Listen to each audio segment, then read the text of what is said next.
We're live, guys. Welcome to Truth for the People. My name is Dennis, for those of you who don't know me. And this is my guest, Jonathan Strugari. He's a local businessman. My former business partner, actually. Successful businessman here in the St. Louis area. We're both Romanians, for those who don't know. And we're here to chat. How you doing, dude? Shoot, I can't do this. Hold on. That seemed a little forced for me. Shoot. I can't do it. Right, hold on. It's his first time on a podcast. A little nervous. All right, okay, let's go. A little nervous. We're all a little nervous here. It's my second episode. Introductions are just kind of like weird for me. Well, starting off with the first episode, that was more nerve-wracking for all of us. And what really sucked on that first episode is we were trying to get video going. And no, that's good that you kept it in, because and like I told you, it didn't work out very well. The video, it sucked. Well, the batteries died. It recorded like 5-10 minutes of it. No, it's good that you actually just kept going, because the intro was a little weird for me, but then it's like, okay, this is actually happened, but it's cool. It's fine. It's whatever. Yeah, it's good now. I mean, we're all new to this. Like, I'm new to podcasting. And it's your first time on a podcast. It's so dumb because you're literally right here. We're just talking to each other. It's not even a big deal. I know. Like, I was literally just talking to you upstairs and whatever. So, yeah. How you been? What are you thinking? What are you thinking about these days? What am I thinking about these days? Shoot. Kind of crazy, huh? What exactly? Give me something to go off on. Well, let's. I heard you got kind of cussed out somewhat recently, or yelled at. Narcissus mentioned it on the podcast last time. About the mask thing, huh? Yeah. No, I didn't get cussed out. I didn't get cussed out at all. I was at Panera Bread in, I don't remember exactly what city, but it was, I think, off of, it doesn't matter, Sunset Hills or whatever. But anyways, some dude, I don't think he worked there. I think he was just a random customer, and he was chilling in the back, and I think he was just eating. And I came in, I obviously had a mask on, because they don't serve you without a mask on. And I went in, and I went to the bathroom. Just keep that mic close. Put that a little closer. Worst case scenario, if the video is retarded, we'll just freaking take it out. Close. Yeah. Well, just for audio, we need. Oh, okay. Well, I went in and I went to the bathroom. And this guy, he was like eyeing me down hard. So I just kind of like glanced at him, whatever. And he was like, just like kind of like peering over, looking at me. And I just kind of like kind of shrugged my, what are you looking at? Like, what's up? And he was like, oh, you got to have a mask on. I was like, oh, I'm about to eat, man. And I just kept looking at him. I think he felt I was being aggressive, because I was kind of being aggressive with him. I was kind of like eyeing him down and giving him a pretty nasty stare, because I hate when people just come up to you, whatever. Like, I'm not talking to you. Don't talk to me. I'm trying to get my work done. Get out of my face, you know? Yeah. But he was just like going nuts on me. And I was just like, the freak you want? I just kept like looking at him. I mean, that was the extent of the story. But what pissed me off is the fact that, okay, he didn't have his mask on. He had his mask lowered. He was eating too. And that was just like, got under my skin. I'm like, okay, if you're going to wear a mask and tell me to wear a mask. But if you're not going to wear a mask, don't tell me to wear a mask. But that was basically the extent of the story. And it kind of pissed me off. But I mean, yeah. You live and you freaking keep going. Right. I mean, I had a similar story at Aldi's. I never said it on the last podcast, but some old lady came up to me. I was walking in to return something, to exchange something. And I don't know if I told you. Did I tell you the story? No, I don't think so. I walked in, and she's like, we like met at the door. So I waited for her to come through, but she's like, no, come through. And I'm like, all right, thanks. And she's like, oh, where's your mask? I'm like, oh, I don't wear, I don't need one. I don't wear a mask. And she's like, I'm like, wait, you told her you don't wear a mask? Yeah. And or she said to you? No, I said that to her. Okay. I said, I don't need a mask. I'm like, they don't work. And she's like, yeah, they do, you a-hole. I'm like, all right. So then I just like, whatever. I went and did my thing. She went outside. She kind of kept murmuring stuff under her breath as she walked out, and she went outside. I went and exchanged my thing, and by the time I got out, she was bringing her cart back, And then she's like, I ended up telling her, I'm like, you can look up, different facts and stuff. The only reason you're wearing a mask is because the news is telling you to wear a mask. Yeah, I mean, everybody's doing that these days. And she's like, no, it's science. I'm like, show me the science. Yeah, I mean, everything with the whole mask thing, I don't really care too much. I wanted to start like just going nuts. Honestly, it's not worth my time though. For me, if I'm trying to get stuff done throughout the day, I'm so busy, honestly. I literally don't have time to argue with people. If I need, like, if I go to the store, I'm trying to literally get my stuff, get out of the store. I don't have time to have a full on conversation, because if I don't wear a mask in the store and they come to me and they're like, please wear a mask, I feel like now I'm obligated to have a conversation with them. Mm-hmm. You know what I'm saying? Like, I don't want to just be like, F you, whatever, because I'm not the type of person to I hate people that don't have a logical explanation for what they're doing. They just say like, F you, like basically as just like some people literally vote for Donald Trump as a middle finger to the system. Like, F you guys, I'm not part of the system. I just want something new, something that's not, what they're used to. And it's like a F you, which I don't necessarily like that. I think you should have a logical explanation and reason for what you do. Yeah, no, I agree with that. What I've kind of come to the conclusion, because I did wear a mask back when I had to get out, when I was getting over the virus when I got it. And, I realized whenever, I had it on for longer periods of time, I actually did have trouble breathing with it. I wouldn't say it'd be impossible to breathe. Like I could live with it on there, but, I would start like, kind of not, I wouldn't call it necessarily a panic attack, but I'd kind of start to hyperventilate a little bit. It'd just be hard to breathe with the actual mask on. Yeah. Let me like lean back a little bit, because I get a little more comfortable. So not like it started off kind of like weird. It's like kind of yeah. Bring it in close. All right. That's good. And so I have a little bit of a hard time breathing with it on, and then I start breathing like really hard, and then I start to sweat, and then I'm pulling my mask off, and it just becomes like a terrible thing. Okay, I have a good example for you.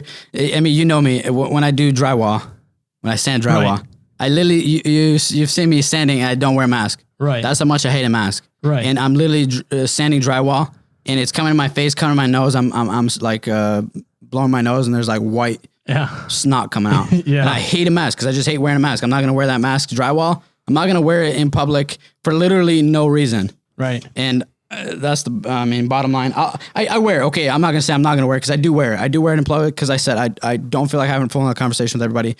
But at the same time, back in my head, I'm like, literally, I'm not doing it for myself. Right. I'm literally doing it just for other people, which at that point, it's people say like, you got the reason why they say you should wear a mask is because you're being considerate to protect other people's you're being health like, or something. You're being thoughtful for other people. Yeah. But at the same time, if they're wearing the mask, they're freaking protecting themselves. If I cough in your face and you have a mask on, that should protect you. If I cough and I have a mask on and you have a mask on, that's like 2 layers of protection that literally doesn't even need to be there. Right. It's like saying, let's go to some crazy precautions for driving. I should drive at 20 miles an hour and you should drive at 20 miles an hour. No, if you want to drive because you're scared, you drive at 20 miles an hour. The other person drives at normal speed limit because they want to get to their job on time. But I don't. Well, this whole mask thing is starting to get on my nerves. Like what you're talking about with like a customer service rep or some person working in the store coming to you and being like, "Hey, sir, you got to wear a mask." I just tell them, "Look, I have a hard time breathing. I start to hyperventilate wearing the mask. I just have by the time if I mention like hyperventilating to any extent, like this one guy at Home Depot was like, "Hey, you got to wear a mask." And that was like the first time ever at Home Depot. They usually don't really care. Yeah, I was actually there today, me and Andrew. I have a funny story about masks after you tell your story. And he's like, "Hey, you got to wear a mask." I'm like, "Sorry, dude. I can't wear a mask. I have a hard time breathing with it. I start to hyperventilate." And he like looks back to see like, it almost seemed like he was looking for other employees. And he's like, "If nobody else gives you a hard time about it, don't worry about it." Like the old timers that literally don't give it, like they don't care what they're just doing what they're told. It was a younger guy, but it was kind of funny that, I mean, that's the first time anybody ever said anything to me at Home Depot about masks. Typically, I don't have a lot of conversations with people when I go like to Home Depot and like places where I'm picking up stuff. I just don't like to talk. I'm just like get in and get out. sometimes if you meet a cool person, like if they initiate conversation, maybe I'll talk to them a little bit. But typically, I don't try to initiate conversation because I'm not trying to stay there for like 3 hours. Because if I talk, I have two sides of me. I'm either working or I'm socializing. I can't do both. I can't socialize and work at the same time. And when I get into my zone, I'm like everything else is like completely gone from around me. Like I literally be in a different universe in my own head. Like, I'm in my head trying to like get my stuff done. And today we actually met this lady at Home Depot, and typically they don't have like too long conversations. Maybe it was just the lady or maybe not, but me and Andrew both didn't have masks on, and she had like a full on conversation with us, and she was loving it. Like Andrew was like, I forgot what Andrew said. She said something, and then Andrew was like, what did he say? Something about you're gonna have to like spank me, or not spank me like in a weird way, like basically like in Romanian say you're gonna have to give me bataille. Yeah, like kind of like which means like getting in trouble. What would Americans say? Like giving a little like a beating spanking. Or whatever, but a spanking, not like like beat me with the belt. Yeah, not like spank me like I'm in trouble. Yeah, not like I've been a naughty boy, spank me like right. Not like that. Anyway. And we had a full on conversation, and she was loving it.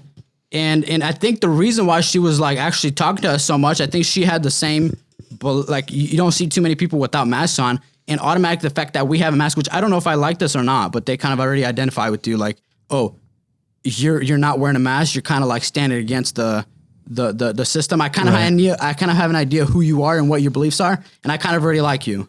Mm-hmm. But it's kind of dumb because it's like you don't even know the person yet. My personal opinion. Right. There's like a certain feel, I guess, of camaraderie. I feel it too when I see somebody without a mask. Yeah, he doesn't have camaraderie. He doesn't have a mask.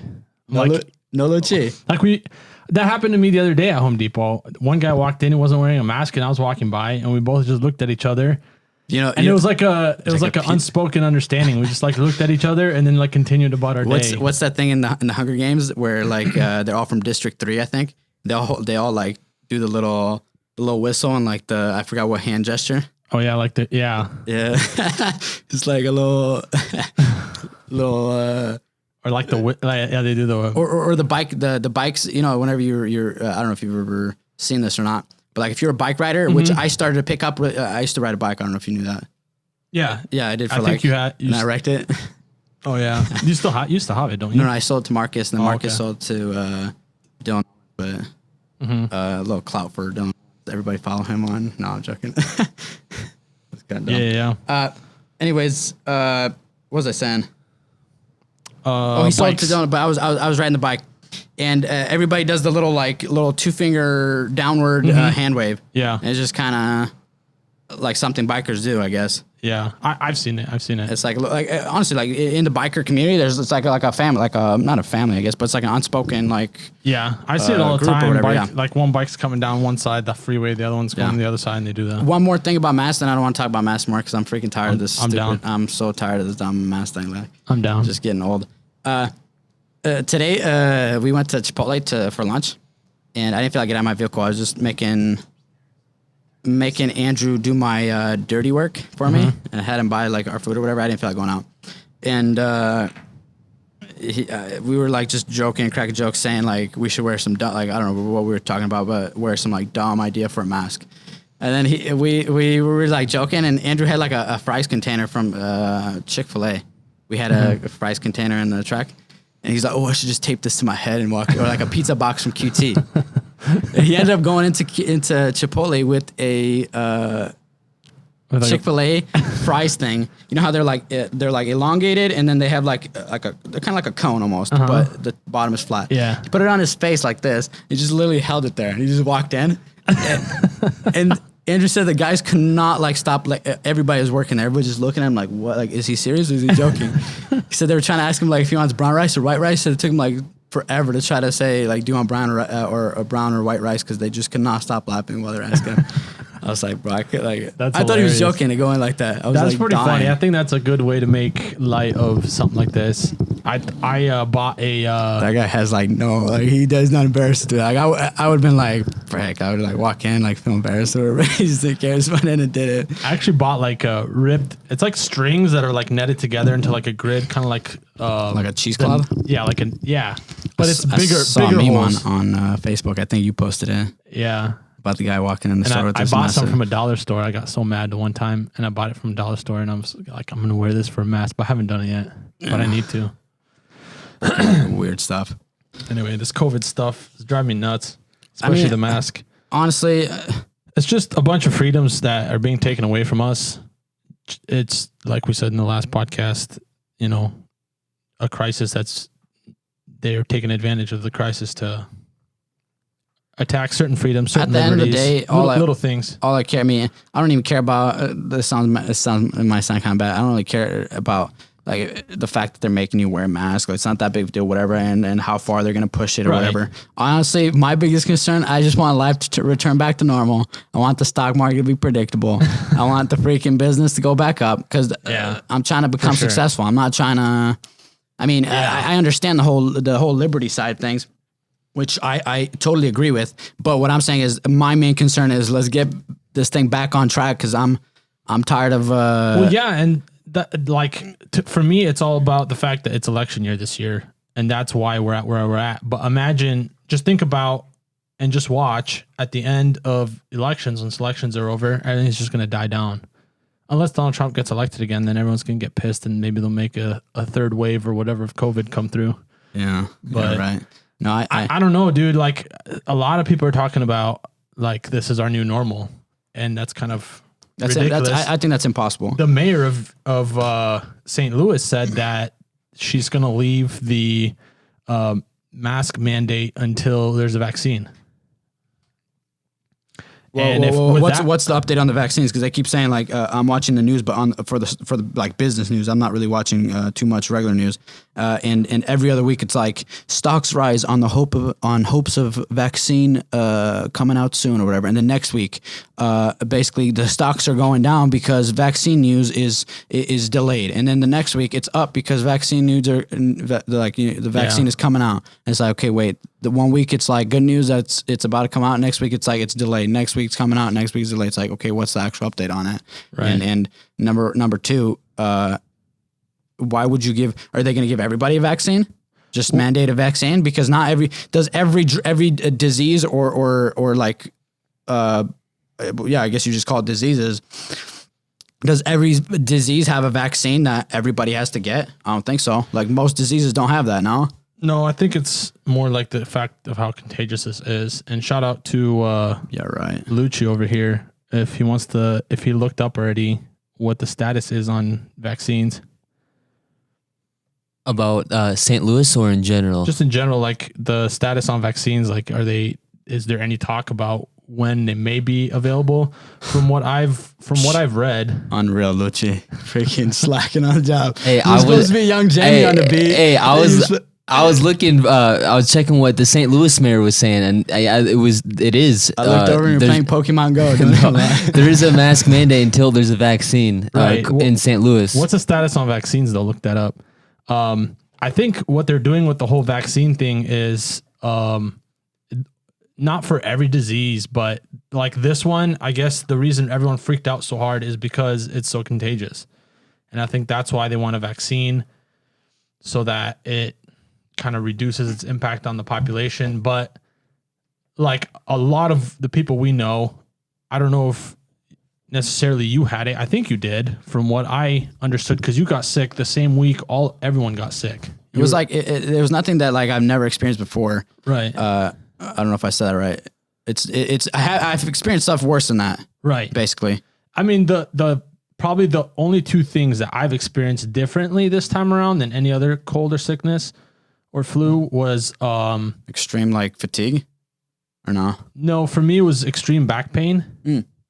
And the other thing but was not like a sharp back pain. It's more like sore, like felt like just like super fatigued back. No. Yeah, like really, like you couldn't support yourself. Yeah, it was really sore. Like I had to put a compression belt around my waist, and then to be honest, the only place I could sit where my back wouldn't hurt, and that's including laying down, sitting up, whatever. The only place I could sit was on my office chair.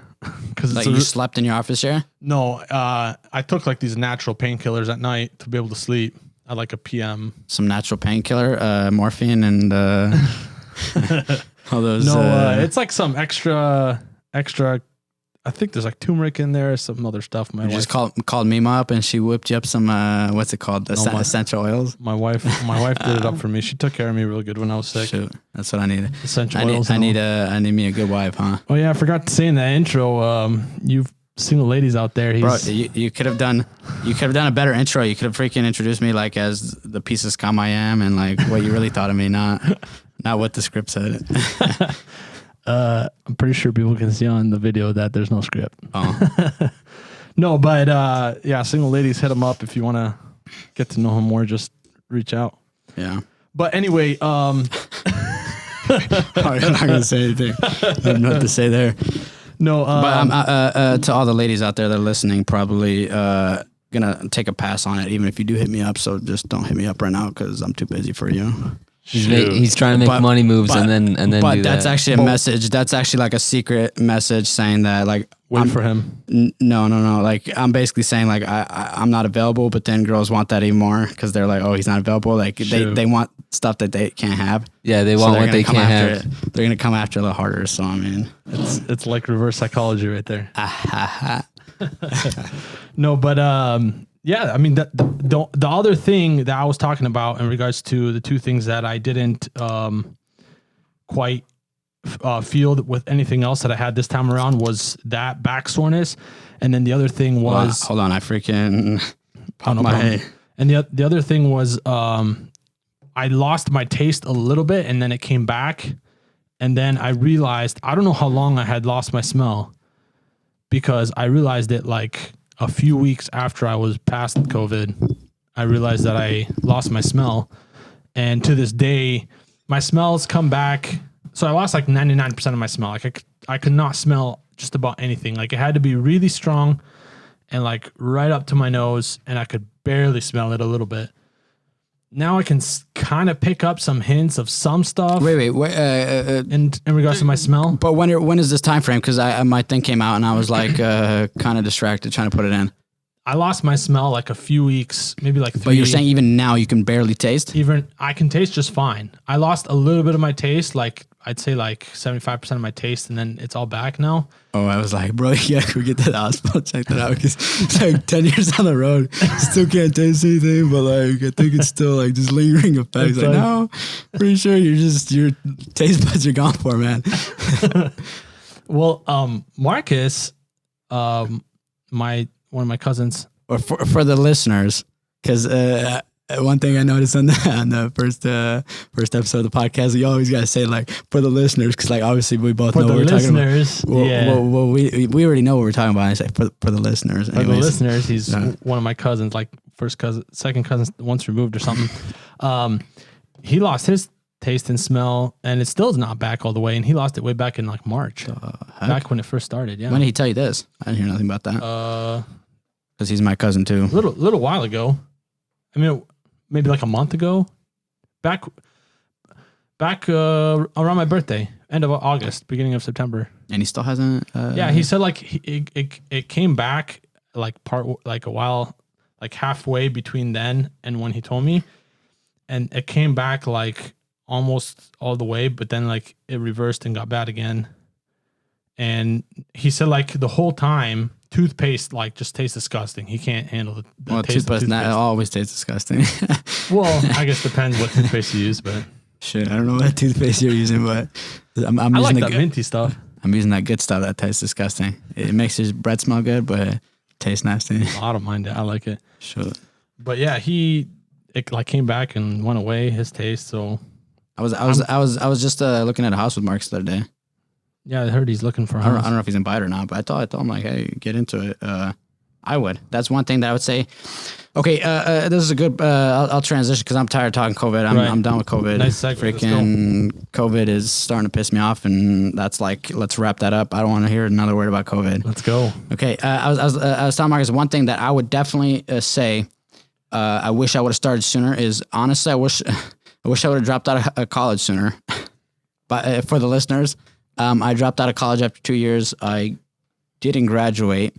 I basically had enough credit hours to graduate with an associate's in biology, but I was just like, what the heck am I going to do with associate's biology? And at the same time, I basically signed up for the National Guard, and I literally shout shout out to you as a military man. Thanks for your service. Yeah, everybody thanks me for getting yelled at for a year straight and then doing nothing after that. Thanks for being a weekend warrior, like they say. Yeah. Anyways, I joined the military basically. That's still something, though. That's still something. I'll give myself a pat on the back, and then let's just move on from that. Right. What was I saying though? Kind of what, like you dropped out. I wish I would have dropped out sooner because I dropped out. I'm glad I did drop out because, in my personal opinion, I think college is a huge waste of time and money if you don't know what you're doing. If you know exactly what you're going for, there's a few things that I would go to school for. Is the big things. Like my personal view is either go big or go home, and right. I went home.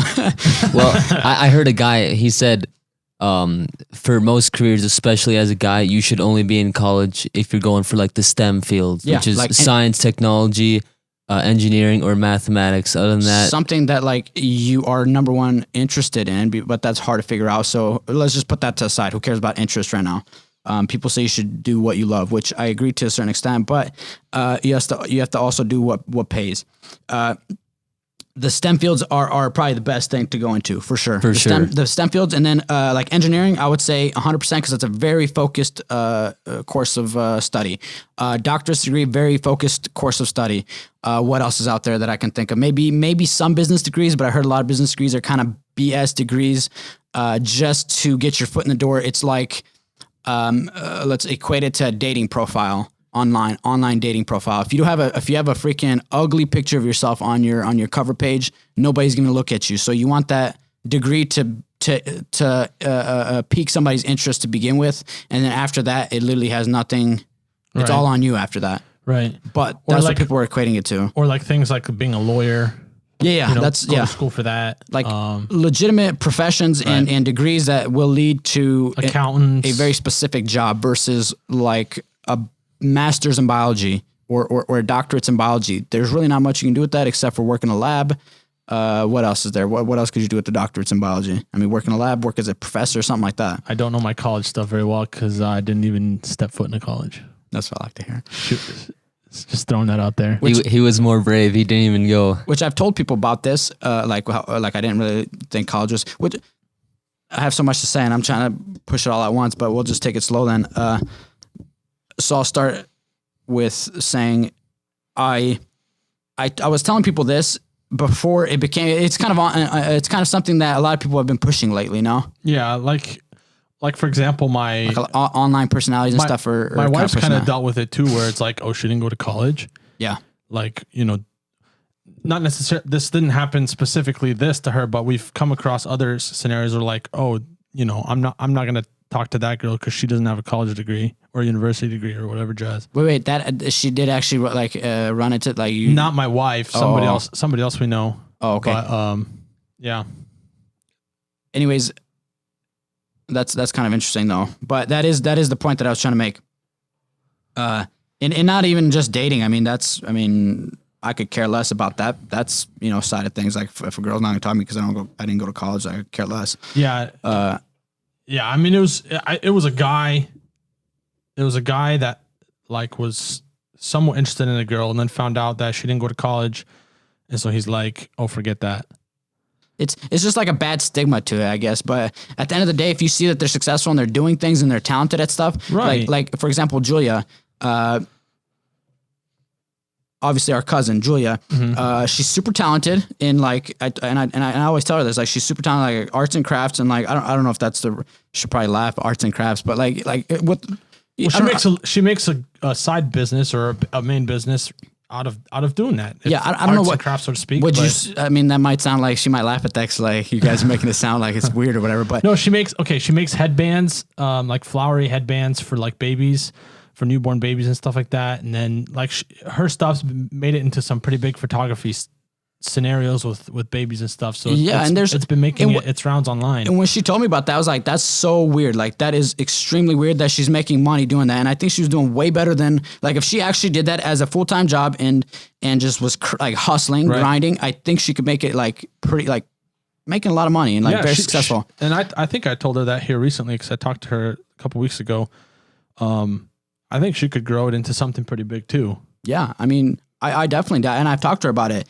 And what people don't realize is I think everybody's kind of born with something that they're good at. Not born like you're just freaking pop out of your mother's womb and know how to do something. But right. I think you're naturally geared towards certain things, and you're not geared towards other things. Like for me, sitting in college class for 12 or whatever, I don't know how long I was in college. I had a biology class, probably my lengthiest class, and I would sit for 3.5 hours straight in a classroom and looking at specimens like on what are those little slides that they give you in biology class? Yeah, I forgot what they're called, but sounds about right. If I would have went to college, I'd have called it a specimen. No, it is specimens, but I don't know whatever the specimens they give you, and you're sitting there thing, through the microscope for hours on end, and you're just naming parts. I'm sitting there looking at this thing. I'm like, literally, number one, I don't know what I'm going to do with this information. Number two, I could care less about this information, and then number three, like I wasn't even paying attention half the time because I was so bored out of my mind. I'm like, I definitely don't like biology, and that's kind of what triggered for me to drop out. But little side note, my brother actually, Joseph, he dropped out of college. Shout out to Joseph. The day he dropped out, he called me and he was like, bro, do you have any extra, like, do you need an extra hand? We were working together then. Yeah, my cousin. I remember that. My cousin, yeah. We're working at a house together. And I remember Joseph calling. That was the first job he worked with us or helped us out, basically. Yeah. We just used him as an extra hand. That's awesome. He called me. He's like, hey, do you guys need a little bit of help? Because I'm thinking about dropping out. He said he was working on a calculus problem for like 3.5 hours straight. And he's like, could not figure it out. He's like, screw this. I'm out of here. He just dropped out on the spot. That's crazy. I'm like, that's sick. Because I was kind of the same way. I had no logical, like, I didn't sit there. Like some people take forever to make a decision on things. I'm super spontaneous. Like there's one day, this is kind of a side note again. I keep going off of little tangents, but for sure. There was one day I had nothing to do. I was like, if I'm not working, I'm literally super bored at home doing nothing. Mm-hmm. And I'm just sitting on my phone. That's a waste of time. And after a while from scrolling, this is what I do. You go from one app to the next. There's nothing to do on this app. You go on the next app. There's nothing on that app. You go to the next app and then you go back to the first app, which there was nothing to do from the start and there's still not anything to do. So you're like, okay, what the heck am I doing with my life? You start getting bored or whatever. I was like, man, let's go to Tennessee. Let's go fishing. I was going to drive all the way to Tennessee for one day of fishing. And I'm like, sitting there, I'm like, nah, let's just go to Merrimack Springs. I ended up going to Merrimack Springs. So I was like, by the time we drive there, but I basically make decisions just on the spot. Like I don't have any kind of, typically, sometimes if it's like more of an important decision, obviously I put a little bit of thought into it. Right. But like joining the military, no thought into it. It was like one day I walked to the recruiter's office, sign me up. Like I didn't even think about it. Just sign me up. That's it. Like I went. Well, it's pretty cool to be able to do that because some people overthink stuff. But sometimes it's like, holy cow, I made it. I'm not saying the military is a bad decision because I don't think it was, but it could have been something else that you were going to just randomly sign up for other than the military that could have turned out to be a bad You can do decision. some stupid stuff like that. Yeah. And I think I have done some stupid stuff like that. And that's just kind of my personality. I think it's a good thing, but you have to know that that's how you are, I think. And if you can, I don't know what you would call it. You could like somehow not control it, but like gauge it. And you know, that's how you are and that you might be making a stupid decision and know yourself a little bit. Almost like you got to put some parameters to a certain degree to yourself. Yeah. Because if not, you're just going to be doing stupid thing after stupid thing and never going anywhere, you know? Because I don't think you can run a business like that. But sometimes that is good to make a quick decision. But where was I going with all that? We were talking about dropping out of college and Joseph dropping out of college. And there was a point to it and I forgot. You were just making kind of spontaneous decisions. You just went to the military's to the recruiter's office, and it's gonna be easier for our followers to pop this one because they can go back and listen to it. Sure. Anyways, it was supposed to lead to something. I do that a lot as I like start going off tangent. I go off tangent, and next thing you know, I'm 10 miles away. That's for me. Like even if you end up going to college and there's a point where you're like, what am I doing here? And you don't know where you're going. Like you don't have like a target, like I'm going to this place with your college, but you could see yourself building some sort of a business to a certain degree. Like just my opinion and just take it as opinion. And, I'm no lawyer or whatever. You're no philosopher, but they call you Aristotle. Just drop out and go do your business. I know, like 100%. You could build a business and make more and be happier doing that business than going to some job that you graduated from some university or college for doing it. And no hating on college universities. Like if you do better in school, you learn real well, and you have some sort of goal that you're trying to get to, then keep at it, you know? I don't think everybody could own a business necessarily, though. I think that most people, and me personally, there's days when I'm like, I would rather not own a business, but I would rather just work hourly for somebody and just get paid and not worry about insurance, not worry about paying your guys, not worry about having to do accounting. You have to pay your own taxes. Let somebody else deal with that. But then I'm like, I couldn't stand the fact of knowing that I'm just like right now I can only make $45 an hour. That's all I can make, or I can make only this amount. I need to have like a no ceiling. I hate having a ceiling because it's like for the hourly even stuff. if I'm making less money, I know that there's a potential of making more money. I can't have like no matter how hard I work, I'm still making $45 an hour. Obviously, you can get promotions, but I'm saying like right now I'm getting paid $45 an hour. Yeah. If that's what I'm getting paid, I'm not getting a promotion like every other day, like say every year or every 2 years, wherever you're getting a promotion. It's not in your control to raise how much you make. Like I can work my butt off, and for example, if I hustle as hard as I can, I can work longer hours. But if I can outsmart people or I can do things in a different way, I won't get paid. I won't get compensated for that. And it's not all about pay either. And you may eventually, but that's kind of the sucky part is that's eventually. It may not be for a year or two until you get noticed by whoever, and then you get that promotion, but you don't have that control over how much you get paid based on how hard you work. Yeah. Which like in our field, owning your own business, the harder you work, the faster you get jobs done, the better you sell, the better that's when your income grows. That's when your profits grow as well. Yeah, it can suck. It can definitely suck. And we know this. I mean, we were in business for how many years? What, 1 year? Yeah, we were. Yeah, doing business 1 year. We figured that out. I mean, it sucks. It's tough. Yeah, it gets real hard. You're not gonna okay. A little bit of a few stories maybe from our business days. Let's do it. Okay, so we were working on that basement. I think we were talking about this, but it's still funny and just reminiscing on it. Out in St. Peters, Missouri. No. The one in Union. Oh, okay, yeah. The first basement we did. That's the first. I think I was at a drill or something, and you started off. Yeah, I went to go bid it, and you weren't home. You were at drill. Yeah. Yeah. And when I came back, we were like, dang, this is a $4,000 basement we're doing. Hold on. You were gone for like a week or two. I was gone for almost a month. Almost a month. 3 weeks. It was like 80 something. Yeah. It was annual training that we do in the National Guard, which is like, I think 2.5 weeks or I don't know, somewhere around there. But you told me towards what?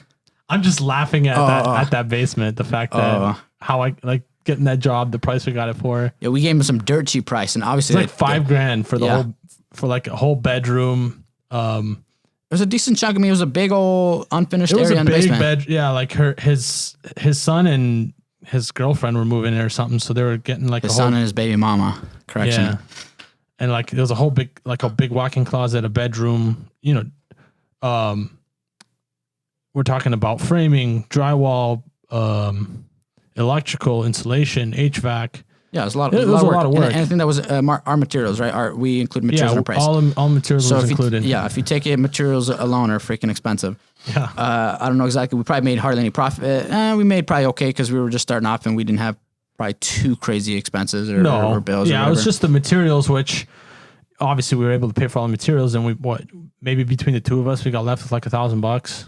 Like split it. Yeah. 1,000, yeah, which was like a week and 2 max. 2 weeks of work, no? Yeah. 2 weeks of work? Yeah. But anyways,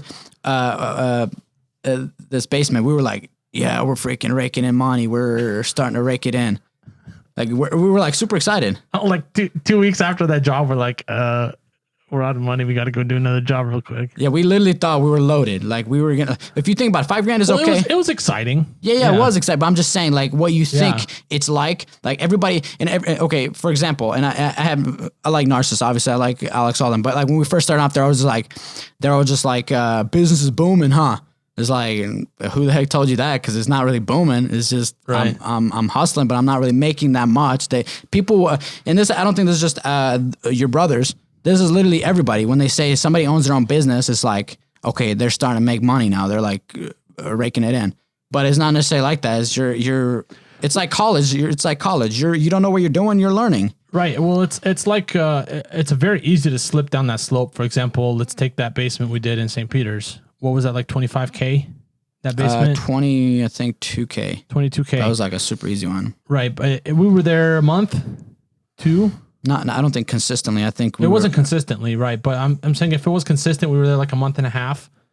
You're saying you think that we were in there working for a month and a half? Yeah. If you add up all the time, maybe. No, I think it was less than that. I think a month and a half we're probably there. Okay. So a month, let's say a month. Let's say we were there. Actual work. Of actual work. A month of actual work, 22K for that job. And when you just look at that alone. We did, that one was not bad though. A month and a half, 22K, you're like, we're killing it. Yeah. We're making so much money. But those other business owners out there can relate to this, that nobody ever thinks about.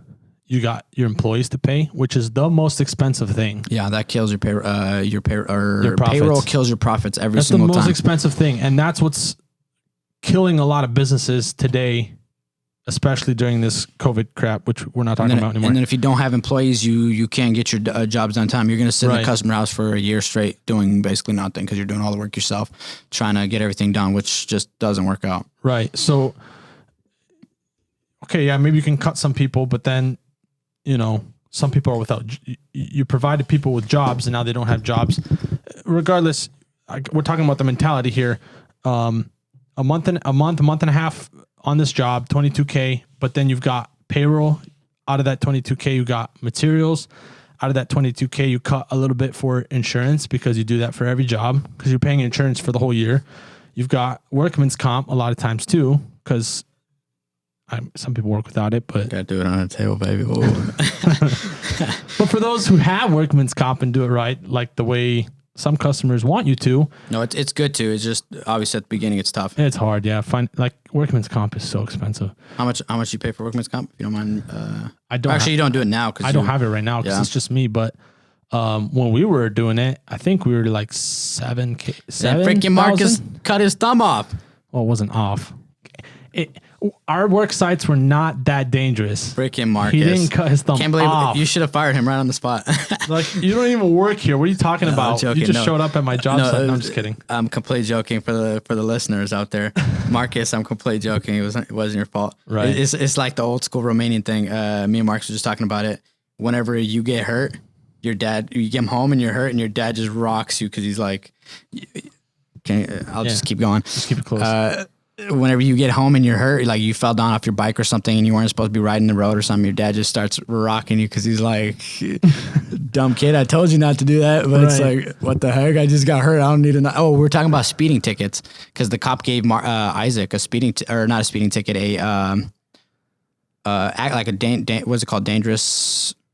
What is it called? Whenever you're doing like careless. Lucci might know. He did some of this. Careless and imprudent driving. Yeah. Or is that what's the one that you got pulled over for? Reckless and lane establishment. He said I was driving without any lane establishment. Yeah, they got you good on that one. That's a stupid one. That's like the dumbest one I heard.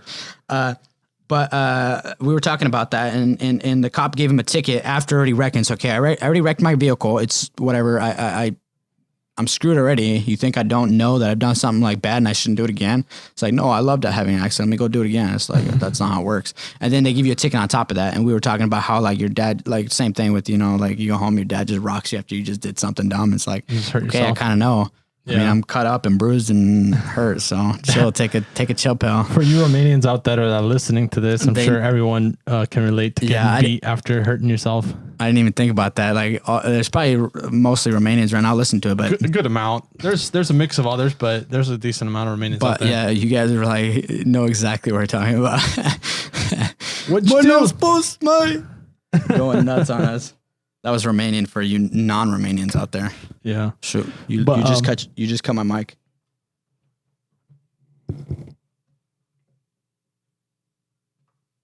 It was good. Okay, it's still good. So sorry about that, guys. But yeah, what were we talking about? Okay, this is starting to feel natural at the beginning of holy frick. That was like, yeah. Were you nervous though? Because I was also kind of stressed out because last time we did all this, I feed off of other people and I felt like you were like, man. I felt the something. Cameras. I was like, it just hit me hard. I'm like, damn, I can't do this, man. Well, I was stressed out because last time the cameras like all pooped out on us, and then this time I'm like let's do it again. Let's try it again. Let's, change things up. And I was just, everything was going wrong. I'm all about the vibe. So I caught a vibe and it didn't resonate. No, it's good though. In regards to what we were talking about earlier. One other question though, I was gonna ask this, and I whenever we first started, my mind blanked. How much did you pay for all this whole setup? You said a couple grand? Not quite a couple grand. It was like, I'd say like $1,200-$1,300. $1,200-$1,300. Close to 15. If I were to guess, including what Joe bought? You bought the 4 mics, what is that, motherboard or whatever the heck So I got a Rodecaster Pro, which is a mixing board, so to speak, for podcasting. They made it specifically for podcasters. What's nice about it is that I can go around anywhere with that thing to record. Like if somebody can't come to me, I can go to them. Like the last episode I did at my parents' house with my brothers. So I was able to move everything over there and record over there. But this time we're at my house. That's why you might hear the furnace kick on, or I got a fridge in the background over there that knocks when it kicks. You might hear some kids crying. You might hear some. Yeah, sorry about that. I'll try to edit that in the processing. But no, I got 4 mics because I want at least something like in the podcast. It's like at least like 2 people conversing, Yeah. We can do up to like 3 or 4.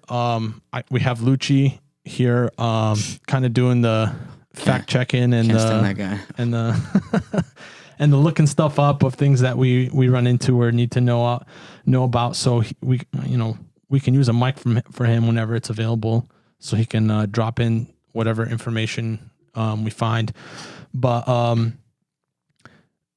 mean, I'm still working on it. I still got more headsets to buy, cables, these arms. Like, you think it's not that much. I'm just going to get a couple mics, and you can do it real cheap. These mics themselves looks like they're like legit. Like, pretty expensive.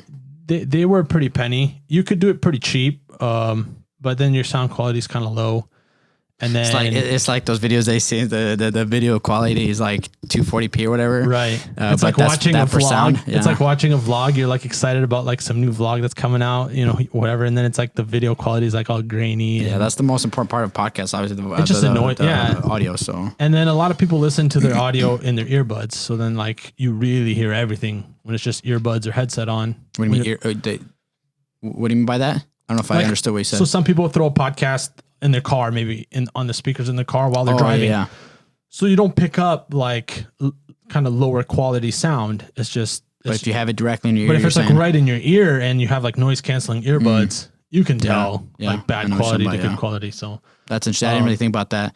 How come you get the fancy mic though? I want the fancy mic. No.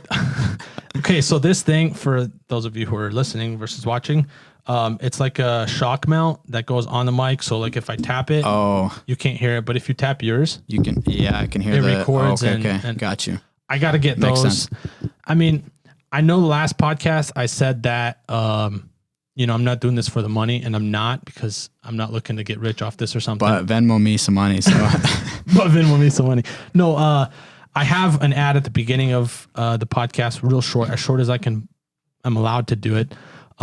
Just to kind of help support the purchase, this purchase for all this stuff. And to be honest, off the last podcast, I made very little, not even close to anything to cover this, and I'm not expecting it to, but it just helps.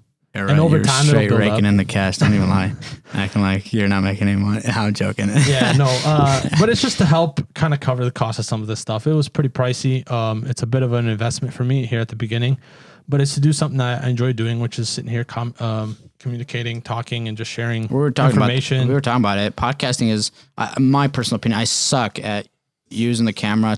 I hate taking pictures. I take some weird angle pictures. Like, if you see my pictures on my camera on my phone, honestly, if you look at them, every single like picture is like a quick it's not like all trying to make it all the best, like there's people out there that are super aesthetic with their. My wife's kind of like that. Pictures. She's like, oh, I'm not smiling right in here. So then I'm not even talking about pictures of myself. I'm saying like, I can't even take a picture of something without it looking stupid. Like, it looks dumb.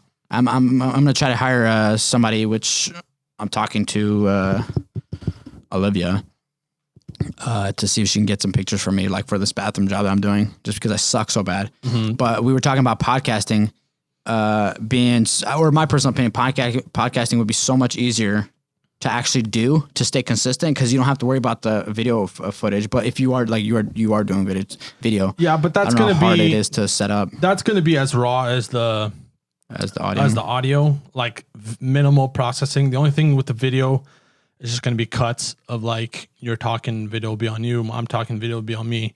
It's not going to be like fancy, whatever they do on videos to make them look all good and fancy and all that. Same with the audio. I mean, what it's recording, that's what it's going out. So just putting a little jingle at the beginning, a little jingle at the end, and you're good. Jingle bells, baby.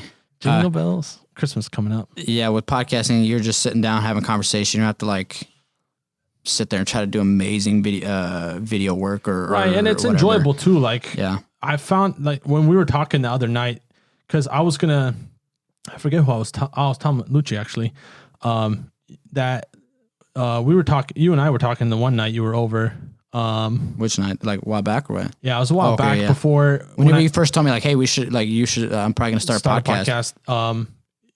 I wasn't even sure then. I was just kind of like pushing around the idea, just kind of feeling it out. And, that conversation we had kind of motivated me a bit more to do it. If I'm not mistaken, I was just like, yeah, I mean, I think that we have interesting enough conversations to make it to a podcast. I mean, you listen to some other podcasts. Some podcasts are some pretty trash podcasts out there, and there's some pretty good ones that are just normal conversation. And there's an audience for all of that. Yeah. But the thing that I'm saying is people, me personally anyways, I watched I listened to your guys' first episode, and honestly, I felt like I was in the conversation. At some points, I would like say stuff out loud because I'm like trying to like put my input in. Because Alex made like a kind of cracked a joke, and I was like trying to crack. Obviously, I know all of them, so it's like I know their personalities and everything. And I'm trying to like crack a joke, like make it funny or whatever. Yeah. But it's like heck, I can't because I'm not there. But where was I going with that? Just podcast being natural. Oh yeah. It's more like just natural conversation, good conversation, interesting conversation. Because one thing I've noticed, and I don't know if I should say this on a podcast with everybody listening or not, but there's a lot of people, I don't care, a lot of people out there, I don't want to say a lower class of people because that sounds bad. It's not a lower class of people. It's like people that are not that ambitious or that like geared towards something. They love, for lack of better terms, just like shooting the breeze. Mm-hmm. And by that, I mean like talking about nothing, no substance to their talking whatsoever. They just like pushing out sentences. Yeah, but I don't know if you've ever been in a situation in an environment like that where you're having where the people around you have conversations, just like it's so there's no substance to the conversation whatsoever. Like you can't actually have a good conversation, a coherent conversation. It's more just like them cracking stupid jokes, but it's not. I mean, cracking jokes is fun and it's good. And that's what I think defines a friendship, is being able to joke with people. Right. But at the same time, there has to be also substance. Like if all you're doing is doing, I don't even know how to explain it, honestly. It's just like a bunch of It's like shooting the breeze. Yeah, so like there's no better way to say it. It's like you're talking about like Nothing. Just worthless stuff that doesn't help you at all, and just like talk just to talk. Yeah. You know. And I like doing that sometimes too, but after a while it's like, dang, this is like, I feel like my IQ is just dropping from not having intellectual conversations. Yeah. And I've noticed that a certain group of people that tend to have these types of conversations more than others. And this might sound bad, but honestly, I don't care because this is what I think. Like people that are not that ambitious, which typically those people are typically not, I don't say poor, but they're in a lower income class. They care less about their future. Yeah, and there's a reason for why they are how they are, because I feel like, and it's a choice. I'm gonna segue this into talking about becoming successful. I'm not successful in any means, I don't think yet. Right. To a certain degree, maybe like some people, like my employee Hunter, he was looking at me.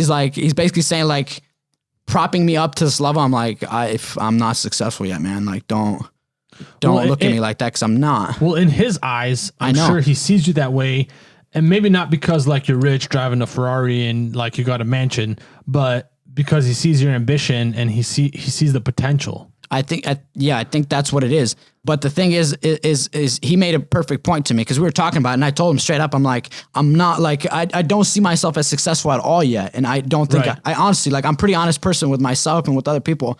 I'm not successful yet. I know that one day, and I've told everybody, I know that one day I will be I think that I will be extremely successful one day. Mm-hmm.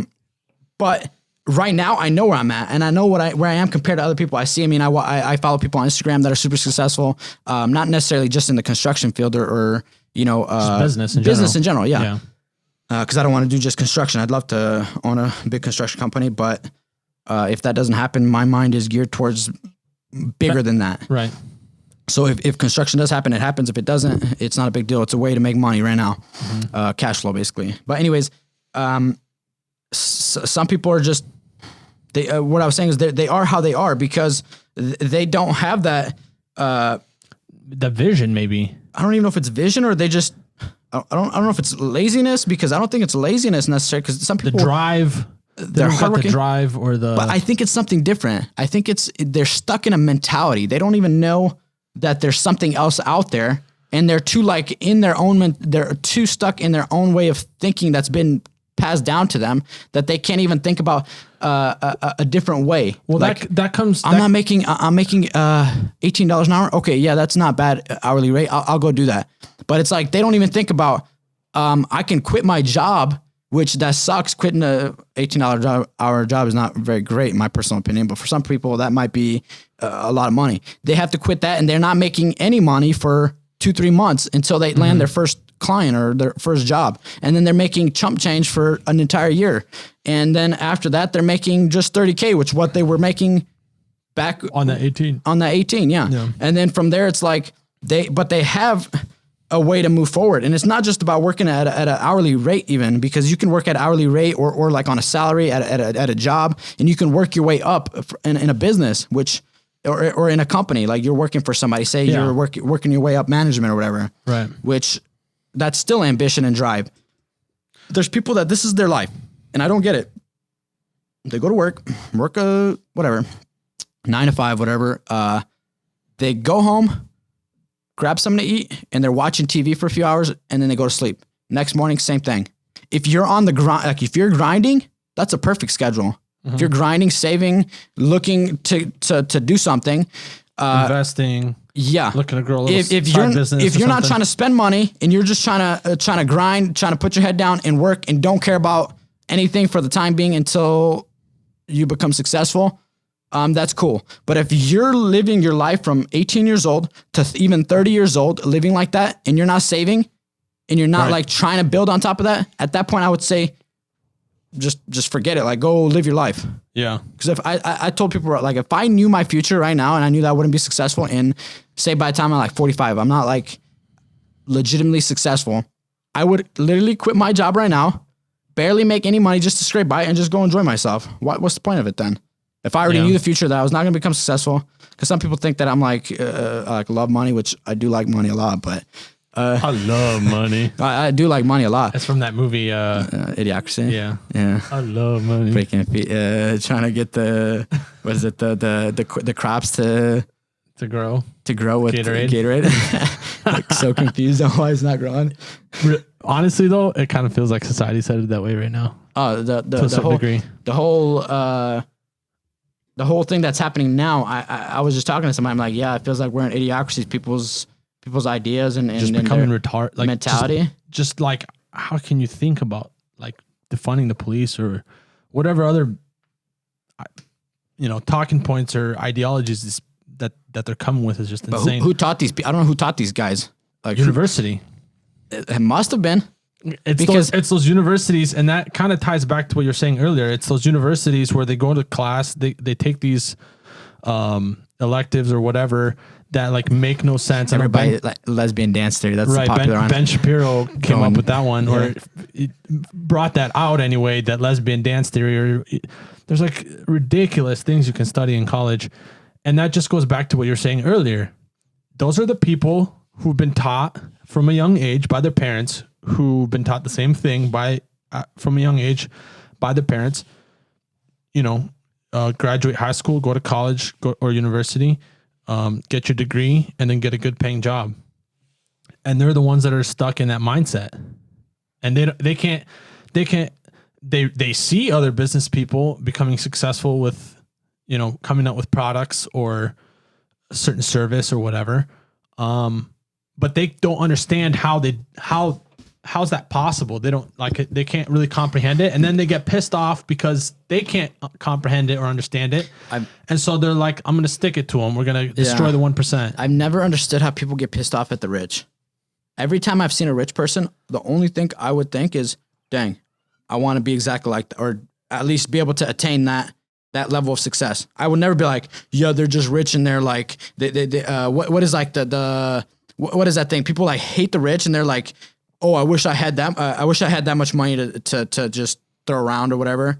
Whenever I used to work at the Union Furniture, and people would go in and splash some cash. Like, for those of you who don't know, Union Furniture is just a furniture store in this small little Union town, local town. For the listeners, that's gonna be our motto for the night for the listeners. Yeah. I used to work there, and there was this one lady. I think she owned a Pepsi distributing plant in New Haven, Missouri. And they were probably like one of the wealthiest people in New Haven. And they would always come in. She bought a house for her son, and she had like 2 or 3 houses. And she basically redid all the houses at one time and bought furniture for all of them. We literally delivered maybe like, I want to say 5 or 6 truckloads in one day to their house. And it was crazy. Probably $100,000 worth of furniture. No joke. That's crazy. Like $100,000 worth of furniture.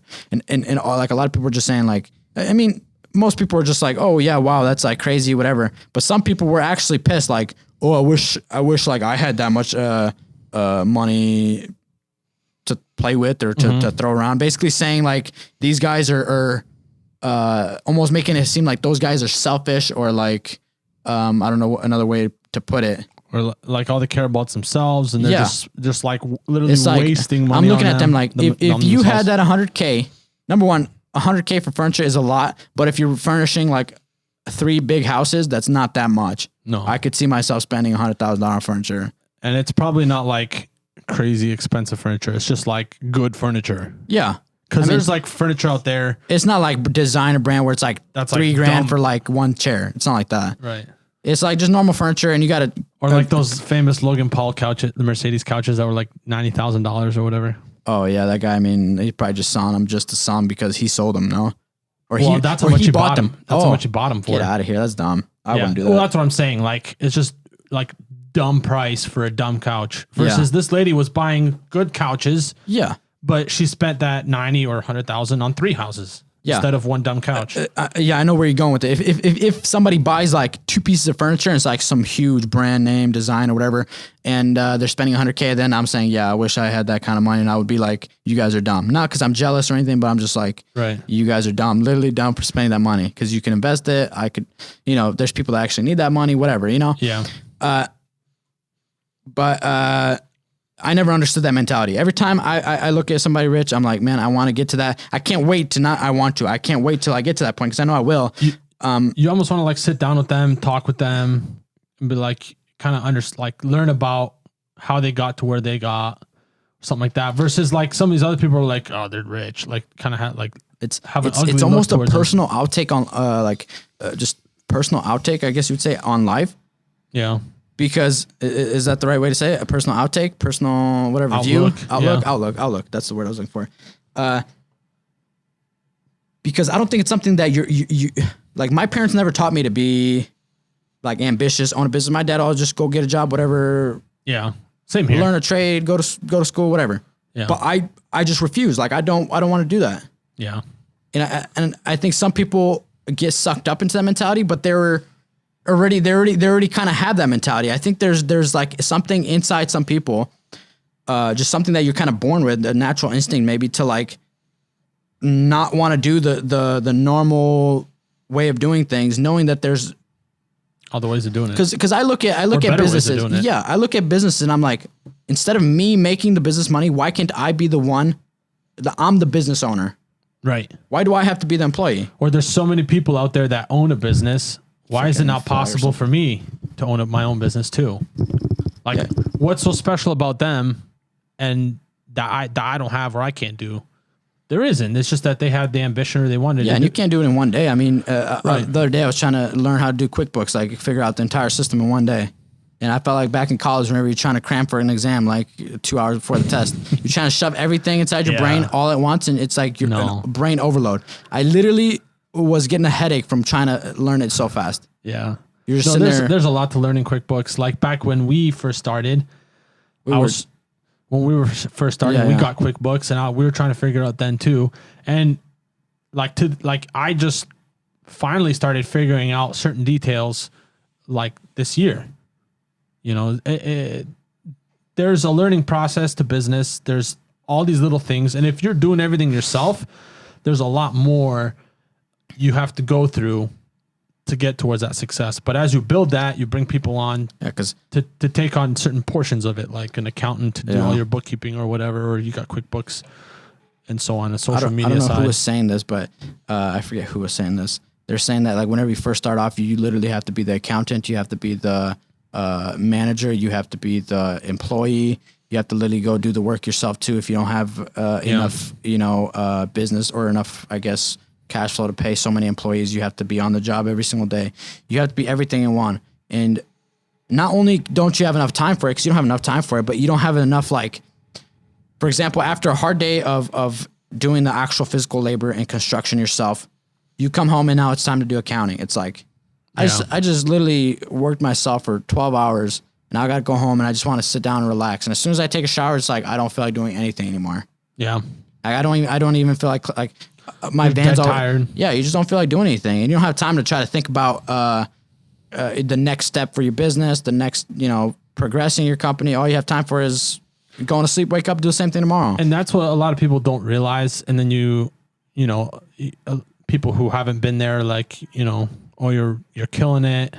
Business is booming. Business is booming. But you're like, you're working your 12 hours physical labor, in construction, and then you come home and you're doing another 2, 3, 4, 5 hours doing running bids, some estimates, updating your QuickBooks if you didn't forget about it.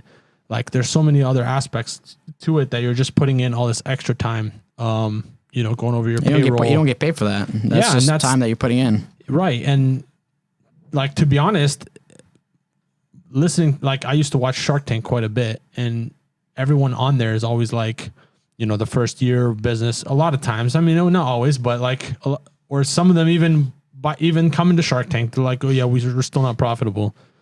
Or like they've lost money over the first like 2-3 years or whatever.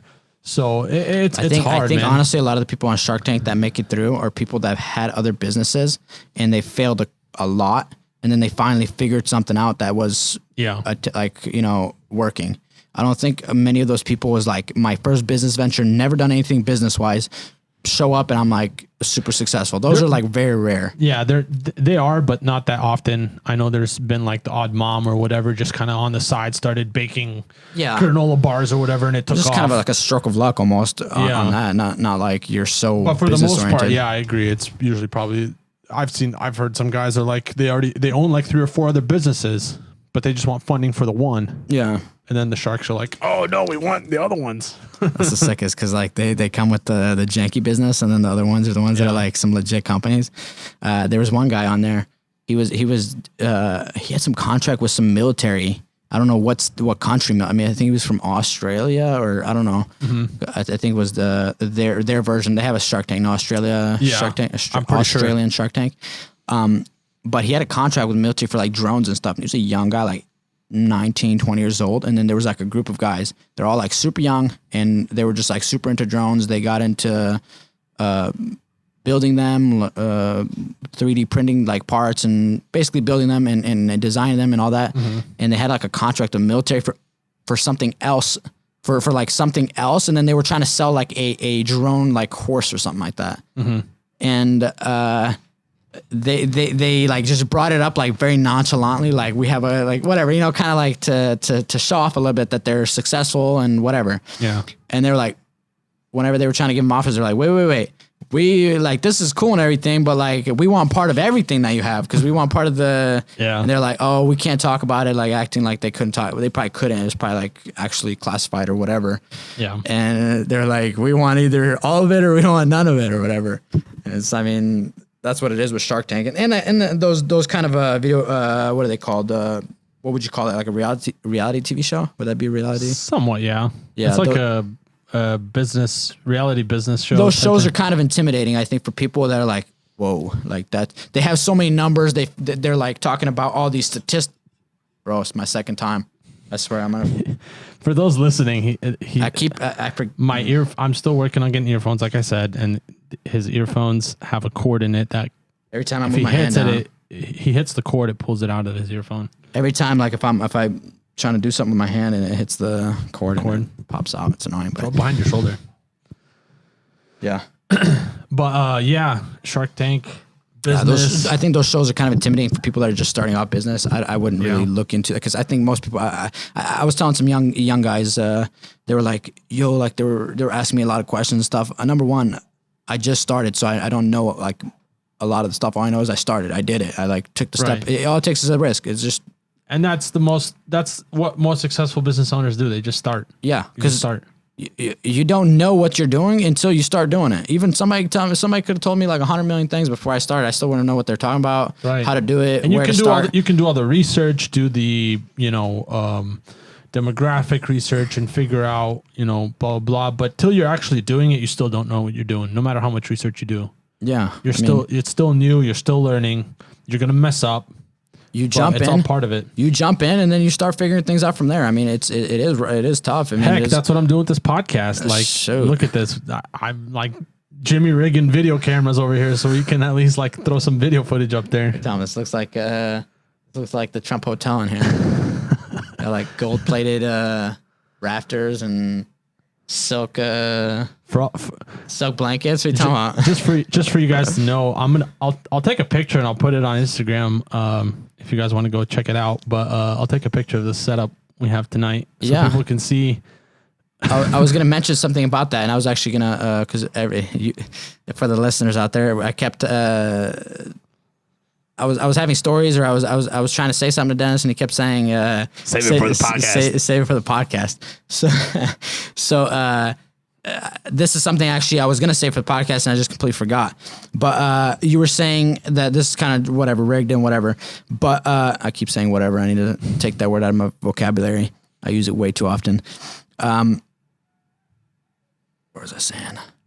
That I kept telling you. Yeah. Save it for the podcast. But look at Amazon, the company that Jeff Bezos. Mm-hmm. Literally in a garage, you see some pictures of him back in the day, some like dinky little, I don't even know what you'd call it, shop or office or whatever he was in, some janky computer, like old school, just everything was by hand. I mean, back then they probably didn't have the most high tech, they probably didn't have everything's like paperless nowadays and whatever, but again, whatever. Yeah. I'm noticing it now. Yeah, you'll get used to it. I say like a lot. Yeah. I've noticed. But there's so many stories out there like that. Apple and Microsoft all started in garages or basements, sleeping on couches. Everyone's just like crowded in a room. So many stories like that, dude, that it just starts somewhere small and I mean, I don't think everybody. I don't think everything, and even if you become a fraction of what those companies are, I mean, even if you are 1% of what those companies are, you're still in the top of the top. It's just to go to say like you start somewhere, just start somewhere. Yeah. No matter how small or junky or Jimmy rigged it is, just start somewhere small, whatever you can do at the beginning, and as it grows, you start making more and you can reinvest, eventually get yourself a studio, or if you're, or a warehouse or an office or whatever business you're in, whatever you're doing, it's just slowly kind of build and add and so on. If you have the ability to invest from the beginning, that's cool. And you can invest a little bit, but do it to something that's going to help you kind of accelerate your growth so that you can keep, growing and whatnot. Growing, yeah. That's I think one of the biggest things for young people, you were saying is just taking the step, go out there, do it. Just and stop thinking about it so much. Stop like worrying about it so much. Just shut up and do it. It might feel scary. You know, you might be like, oh, maybe I'm going to screw up my life. But I have a really good point here after you say what you want to say. Like everything in life to a certain extent, for the most part, not absolutely everything, but for the most part, everything is kind of repairable. You can kind of like, you know, fix it, go back or whatnot. If you try something, you hate it, you can always turn back and do something else. I mean, especially if you're young, you have your whole life ahead of you to change whatever you need to change your direction, to fix. And at this point where you're young, you can take your risks.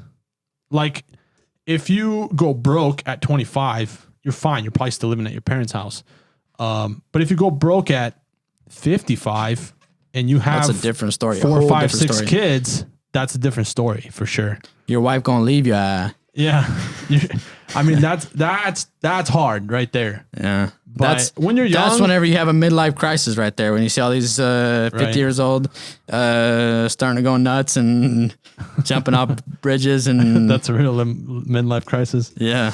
Like I came across these crazy. I think some sort of network made a little show out of it, or an episode, or I don't know how I came across it. Some like crazy CEO dudes in like I believe it was over in the UK.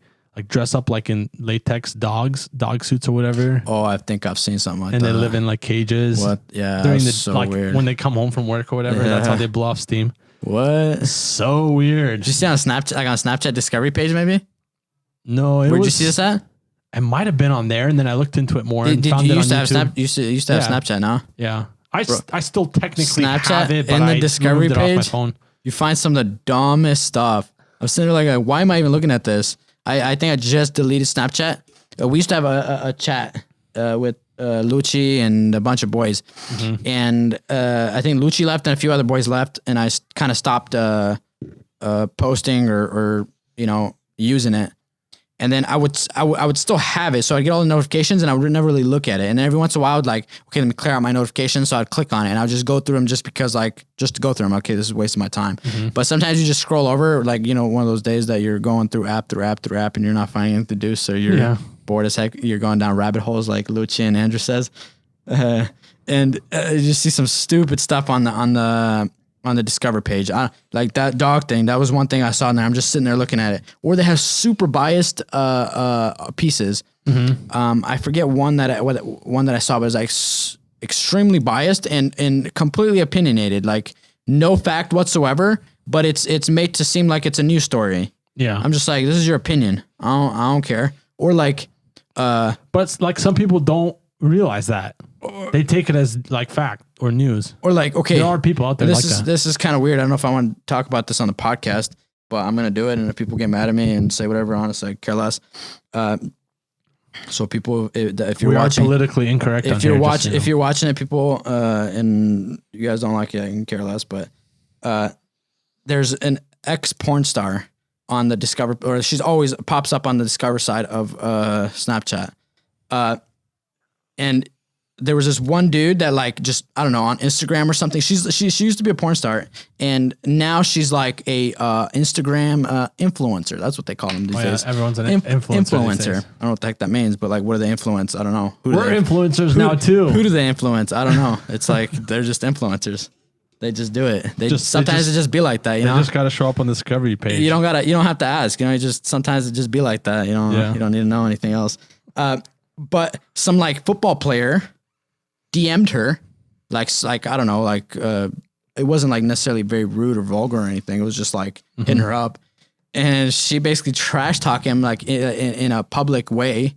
I don't know exactly what she said, or just basically saying like, who do you think you are, like trying to get me and da da da da. And everybody's just sitting there looking at her like, you know, you're literally getting paid for doing porn videos, right? Like that's still you. You did that. Yeah. And she's trying to like publicly humiliate somebody for DMing her.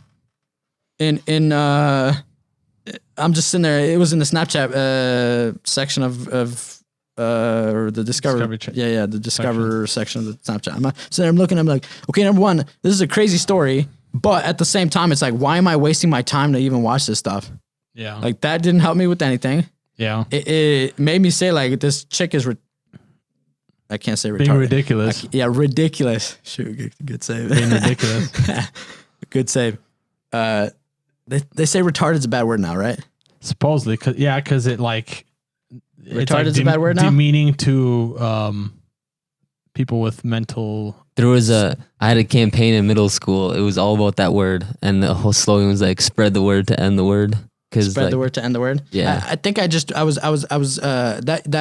always say that. I mean, I still kind of do. But yeah, it's recently. They're kind of trying to keep that on the. Even though we are politically incorrect, it's probably not that great to say, honestly. Yeah, we're still mindful of certain people's feelings and whatnot. So we're not trying to hurt anybody's feelings by saying these things. It just so happens we're still working on removing those kind of. No, it's probably not that great to say words. Yeah. To say retarded, probably like for everything, which I need to stop saying. But honestly, while you're talking, you get used to saying certain words. Yeah, and like I said, we're still working on. Has a nice ring to it, though. Some of our language. Yeah. No, but yeah, okay. If I can stop, I'll stop. If not, then I'm not gonna get all bent out of shape. No biggie. Anyways, that was basically the end of my story on the Discovery Channel. Yeah, well, that kind of points back to what Narcissus was saying back about him getting rid of his phone. Just like what you were saying, just going like app to app to app, and like you have nothing to do, you're just killing time. That's one thing if like you have nothing to do and you're killing time because you're waiting for tomorrow to head back out to work or something. But it's another thing when some people have like almost like it is an addiction. I can completely say I have an addiction to my cell phone, bro. I cannot drive to St. Louis without being on my phone. That's yeah. I mean, I'm kind of like that, but with podcast, like video podcasts. It doesn't matter. Video podcasts. It doesn't matter what it is. I feel like I'm wasting time just driving. Driving feels like a waste of time. Maybe that's what it is, or maybe it is just I'm like super attached to my phone. I'm 100% with you on that. But I'm wasting time. Way. I need to be doing something, and I like throw a video on, or like I drive to St. Louis with the video playing on my phone. Yeah, and I can't do much driving other than drive. So wait, what? You can't do much driving other than drive? Yeah, you can't do anything productive while you're driving other than driving to where you got to get to. So what else? So it feels unproductive because you're sitting for X amount of time. And for you, for example, Union to St. Louis, you got about approximately an hour-ish drive, 45 minutes, whatever. Depends where you're driving to. And so you feel like you're wasting an hour out of your day there and an hour out of your day back. 2 hours out of your day is wasted. And I'm a baller at driving. He is, for the record. He's the best. He's the best driver in there in the state. But so what do we do? Like you and I like to do things to a certain degree that can be somewhat productive, even though you need some downtime. Like at home, when you get home, you're like dead tired. You need some downtime. Clear your head. But you throw on a podcast or some business. It can be be dangerous sometimes. I've definitely almost wrecked a few times with like trying. Yeah, and you got to. I almost wrecked even just trying to change my radio station. My dad's van doesn't have Bluetooth, or my dad's truck doesn't have Bluetooth capabilities. For the listeners, I'm driving. I'm driving my dad's truck. My van just the engine blew out. Completely not my fault. Okay, fine. Not his fault at all. Okay, fine. It was my fault. Semi my fault. But anyways. I'm driving my dad's truck and has no Bluetooth capabilities, so I can't like put my phone. There's no way to aux or nothing. Mm-hmm. It has like cassette tape, so you'd have to have a cassette tape connected to an aux to your phone, which I don't think they even have those. Not anymore. It's not even that old truck, but there's nothing. I have to like either play it off my phone, which is like I can't really listen. It's kind of too quiet, or just listen to the radio. So I just listen to the radio, and I was changing station the other day, and I was driving pretty fast. And somebody was walking on the road. I didn't see him. I was so scared. I was like, I swerved like out of the way, but they were walking on the road and I was just playing with my radio station. I'm like, holy cow, I got to be careful on that. Yeah. That's sketch when you do stuff like that. Whenever you get into a situation like that, it like wakes you up, for the lack of better terms. Like, yeah. But adrenaline and like the fact that this almost happened freaks you out, wakes you up. And then most of us go right back to it after like a day, 2 days, or after a couple hours. I'm terrible at that. Well, I mean, sometimes it's traumatizing. I know for me, like two summers ago, I think it was, I was driving in the car and I switched the playlist. I was like, I don't like this. I'm going to listen to something else. and I'm scrolling through my playlist. I'm still going straight. The road is bending left. Oh. Yeah, and I nail this mailbox, shatters my windshield, and you actually hit the mailbox? Yeah. Ramps the ditch Like 15 feet, came back out of the ditch, and then slid another like 10 feet on like some concrete. And I mean, I was traumatized more or less to speak. That's why you're like so weird now. Like you're just basically act like a girl now.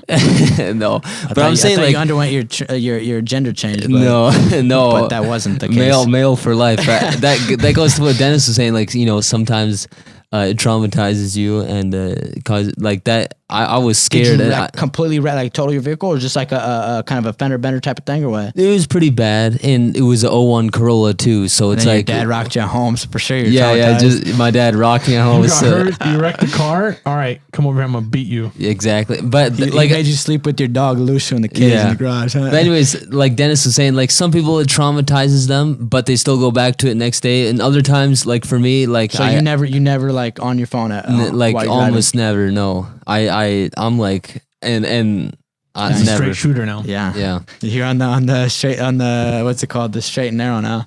And I get nervous when I see people on their phone too. But I've had some pretty bad encounters or experiences. Not necessarily with my phone. My phone has never done anything too stupid being on my phone, because I'm pretty good at I don't like watch the phone as much as I watch the road. I literally just watch, or I typically listen to it. If I'm watching a video, I just listen to a quick glance to change something. But yeah, so I've never had anything like terrible while I'm doing something on my phone. But I've had experiences sleeping at the wheel, falling asleep at the wheel. Yeah, that's dangerous. Back in the day when we were working, and we used to drive from Union to St. Louis, and I think we were working some pretty, or at least I know I was doing some pretty crazy shifts, especially like. Whenever sometimes I would go from one job and then go straight to another job or whatever, or just sometimes even on my own, working. I typically, my preferred day would be starting later and working later versus some people like working early, starting earlier and getting off earlier. But I'm kind of the opposite. But I'll be driving, and after like a 12, 13-hour day, whatever you're driving from, I was notoriously bad for it at the beginning. I think I've kind of gotten used to it, just freaking chug some Red Bulls and good to go. But there was one day I was driving on 44, and I just could not stay awake. I could not stay awake. I'm telling you, I could not stay awake. And it's so the weirdest, and I was talking to Elizabeth Salniak about this in Michigan for Marcus's wedding, but it's just so weird. I could literally, or no, I knew that if I fell asleep, something bad was gonna happen. Like, I know you're not supposed to fall asleep at the wheel. My mind was telling me that. And then my other side of my mind was like, this feels so good. Just shut your eyes for like 1 second, just to like get like a very like brief rest. Like, I'm not gonna sleep. I'm just gonna close my eyes for a second, just like kind of relieve myself, so to speak. You like that adrenaline? Yeah, and I could literally I had both sides like of my brain telling me different things, and I could literally feel it. And then that side of like, because you're so exhausted, you could literally feel it overtaking. Mm-hmm. And then you're just like, okay, I'm just gonna shut. And it's like, what's it gonna hurt? Like, I'm gonna just close my eyes for like 2 seconds. And then one day, what I did was I was driving 44. I was like, okay, I'm done. I cannot stay awake any longer. I was at Pacific, which is not very far from Union. Yeah, Pacific's almost like, home. Yeah, it's like 25 minutes away from home. Well, almost home for a 40-hour-long drive. Yeah, exactly. That's the, I guess some people's drives are not that long. Yeah. For me, that's almost home. I pulled into a gas station. I didn't even shut my engine off. I didn't turn my lights off, nothing. I literally knocked out. And basically, okay, so here's the highway. And when I pulled off, I parked facing the highway. And it's the gas station's almost parallel to the highway, but the highway curves. So it's like in front of the gas station, and it's a little bit higher, and it overlooks the highway. Mm-hmm. You know that little gas station right off the exit, and there's like a big sign, Molly's Fireworks or whatever in Pacific. You probably seen it before. You're talking about in Gray Summit. Gray Summit, my bad, not Pacific. Yeah. Gray Summit, which is even closer to home, I think. No, yeah, even closer to home. Yeah, 20 minutes from home, maybe 15 minutes. I was just like, I just need to take a quick nap and just get it out of my system because I'm gonna crash. I was so tired. And I woke up all of a sudden, and I thought I was driving into incoming traffic because I had no idea I took like a 2-hour nap. I woke up and I was like, I was like freaking out at the wheel. I was shaking the wheel, like pressing the brakes and like going because there's cars coming, headlights coming straight at me. And it took me about like 5 minutes to realize I was in the parking lot. And I was like, oh my, that like traumatized me. Talk about traumatizing. That's hilarious. That traumatized me. I was like, my heart was racing. I literally thought cars were coming to hit me head on. I was like, oh. That's hilarious. But I've had some close encounters with I mean, that's not funny being in that situation, but telling that story, that's hilarious. Pretty interesting though. And then I have another weird story about sleeping. Just one more quick story. My uncle, I think if he listens to this and he's like, no, that never happened, then I apologize. But I think it was my uncle David. He said that he just woke up one morning in his car. He had no idea how he got there. The other night before, he was just driving. Mm-hmm. All he remembers last thing is driving. He wakes up the next morning and a cop knocks on his door, on his window. He's like, what's up? What are you doing here? He's just knocked out in a police station. Like he's at a police station, just knocked out in their driveway, like parked in a spot. He's like, what? I don't know how I got here. Like the last thing I remember was driving on the interstate. He somehow pulled over into like a police station, and he's just sitting there, and the cops are like, what the heck's going on with you? You're drunk, or like, what's wrong? He's like, no, the last thing I remember is driving on the interstate. And you wake up and that's like you're sleep driving basically at that point. Yeah. I know, shout out to a couple of my cousins in Canada. They have some crazy stories driving. One of my cousins would tell me he was driving with the other cousin. They were working in this town called London, which is about an hour from where we lived, Kitchener. There's a town, London, in Canada, yeah. And like they would drive there and drive back home, working long hours, super tired, and like the cousin that was driving, he would just like fall asleep and be like going over to the side of the road, yeah. And then this other guy's like freaking out, like, yo, wake up, but they were like both tired, just crazy. We gotta, in those kind of situations, you gotta pull like the one dude that my dad would tell us about, or I mean, I know this guy up in Canada. He'd bring a mattress to work, and shout out to you guys out in Canada that know the story. He'd bring a mattress to work, and he'd work like crazy 16-hour days. Drop a mattress in an empty house because they were working on like new construction. Just sleep on the job. That's pretty sick, though. That is pretty sick. I'd like to try this one time. I've heard of people. I don't know if that's actually true, or if it's just throw a mattress in the back of your van. No. I've done that before. Me and Joseph drove 3 hours away one day to do a job, and we were like, bro, we're not driving all the way home and driving back in the morning. That's 6 hours of wasted time. We threw an air mattress in the back of the van, slept for like 6 hours, straight back to work the next day, and then went home.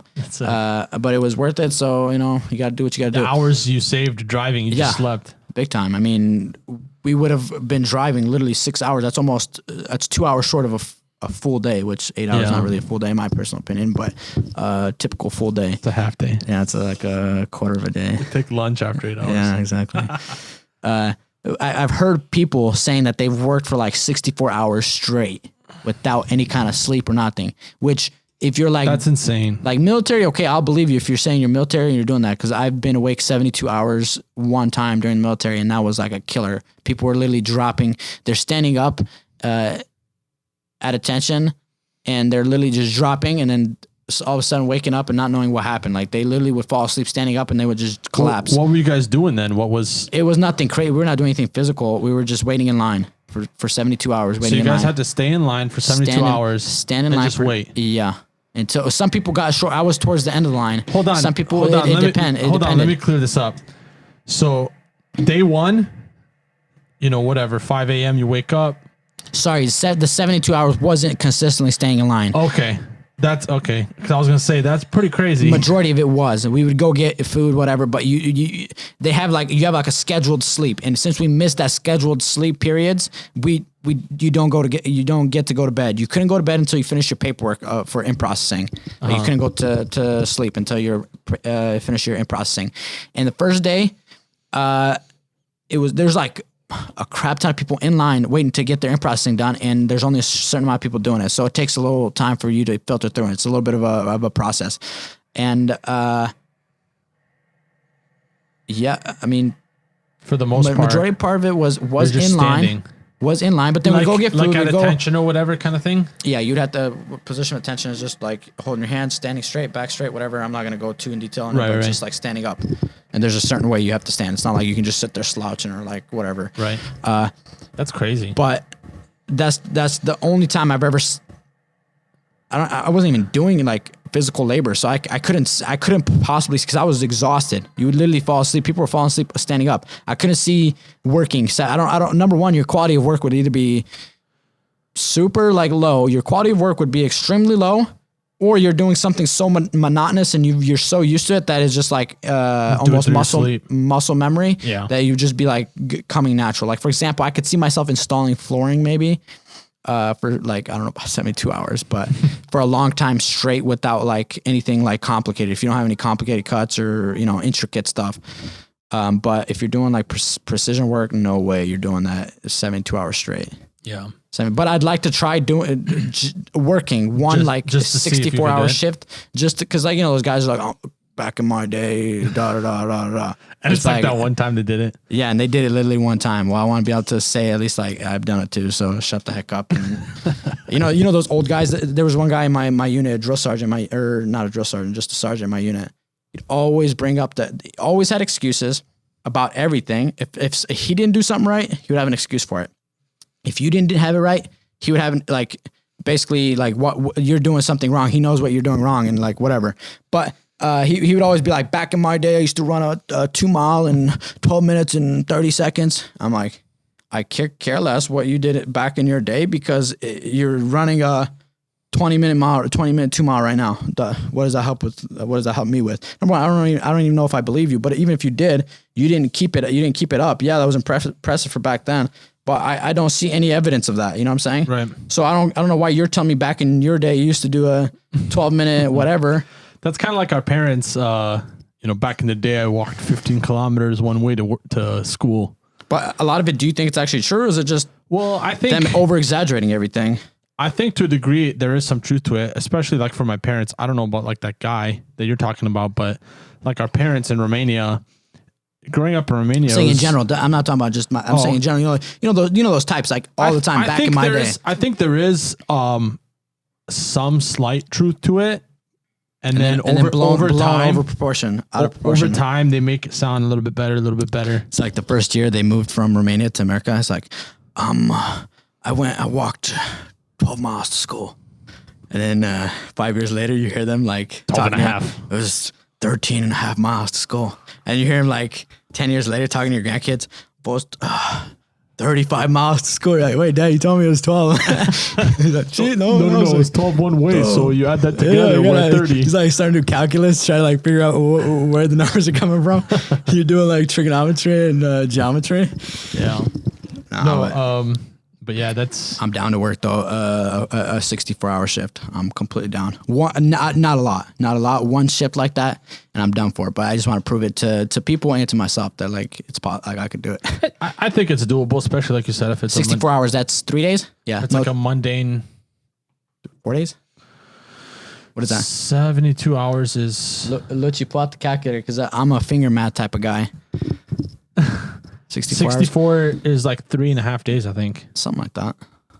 Because 48 hours is 2 days, and then it's 3 days there. I'm terrible at like mental math. It's like 2.5 days. 2.5 days? 64 hours. Oh yeah, because 48. Yeah, it is. Yeah. It's 24 hours a day. That was a little bit too much math for me. Especially at this hour. I mean, what time is it? We're like sitting here for like the rest of the podcast is nothing but us trying to figure out how many days it is. Yeah. You know, it's crazy. I was talking to somebody. This is kind of a different, kind of going a different direction, but I was talking to somebody and I was like, just because you're in high level, like back in college days and whatnot, you can have a critical mind, but not be necessarily, I don't want to say smart because it's not, because you are smart, but you're not necessarily, you don't remember stuff very easy. Intelligent. No. Like, because you can be smart. Like, for example, some person knows how to critical think and is intelligent, but he can't remember stuff like right off the bat. Well, that's memory there. Yeah. What I'm saying is people automatically like kind of put together all sorts of intelligence all together. Like somebody might suck at like remembering things. Like I'm not the greatest remembering something unless I have a specific reason for remembering it. Mm-hmm. Like if I'm in class and they're giving me information, I won't remember a single drop of it just because I'm not like, I kind of like my brain automatically just like filters it out like unimportant until I actually need it. I won't save it unless I'm like saving for like studying for a test. But there's some people that like, for example, Andrew Bondor, you tell him something one time, like a piece of information from a book or like you're doing like chemistry or whatever. You give him information, he retains it, he's good to go. It's not, like he just retains it. Even if it doesn't seem, even like the most minute stuff, even if it doesn't seem like it's super important, it doesn't need to be remembered or whatever.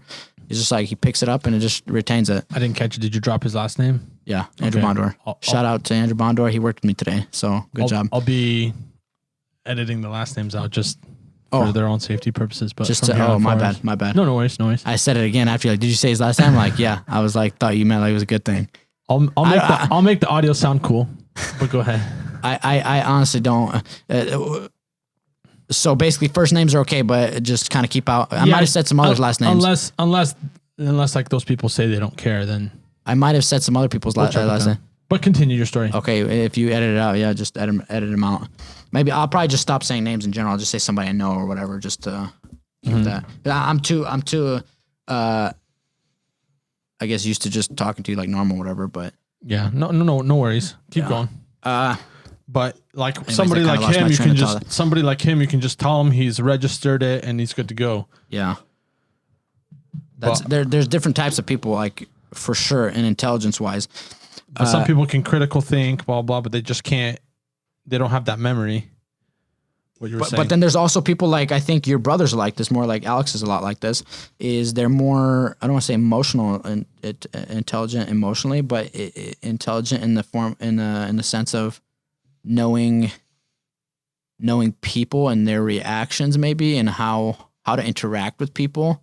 Because is it you got to keep it close. Pretty low or what?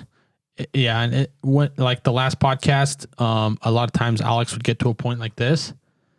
Okay. And then in the audio, people could barely hear him, you know. But then when you're like this, you can hear it. It feels like better. I'm like sucking on the microphone. I know, but just put it like right under your chin here. Oh, that's probably a better idea. So it's not right so you can feel it on your chin. Mouth. Well, let me tighten this down. I got you. Thanks, Daddy. Yeah, that's probably better. So it's not like it doesn't feel like it's right in my mouth. There you go.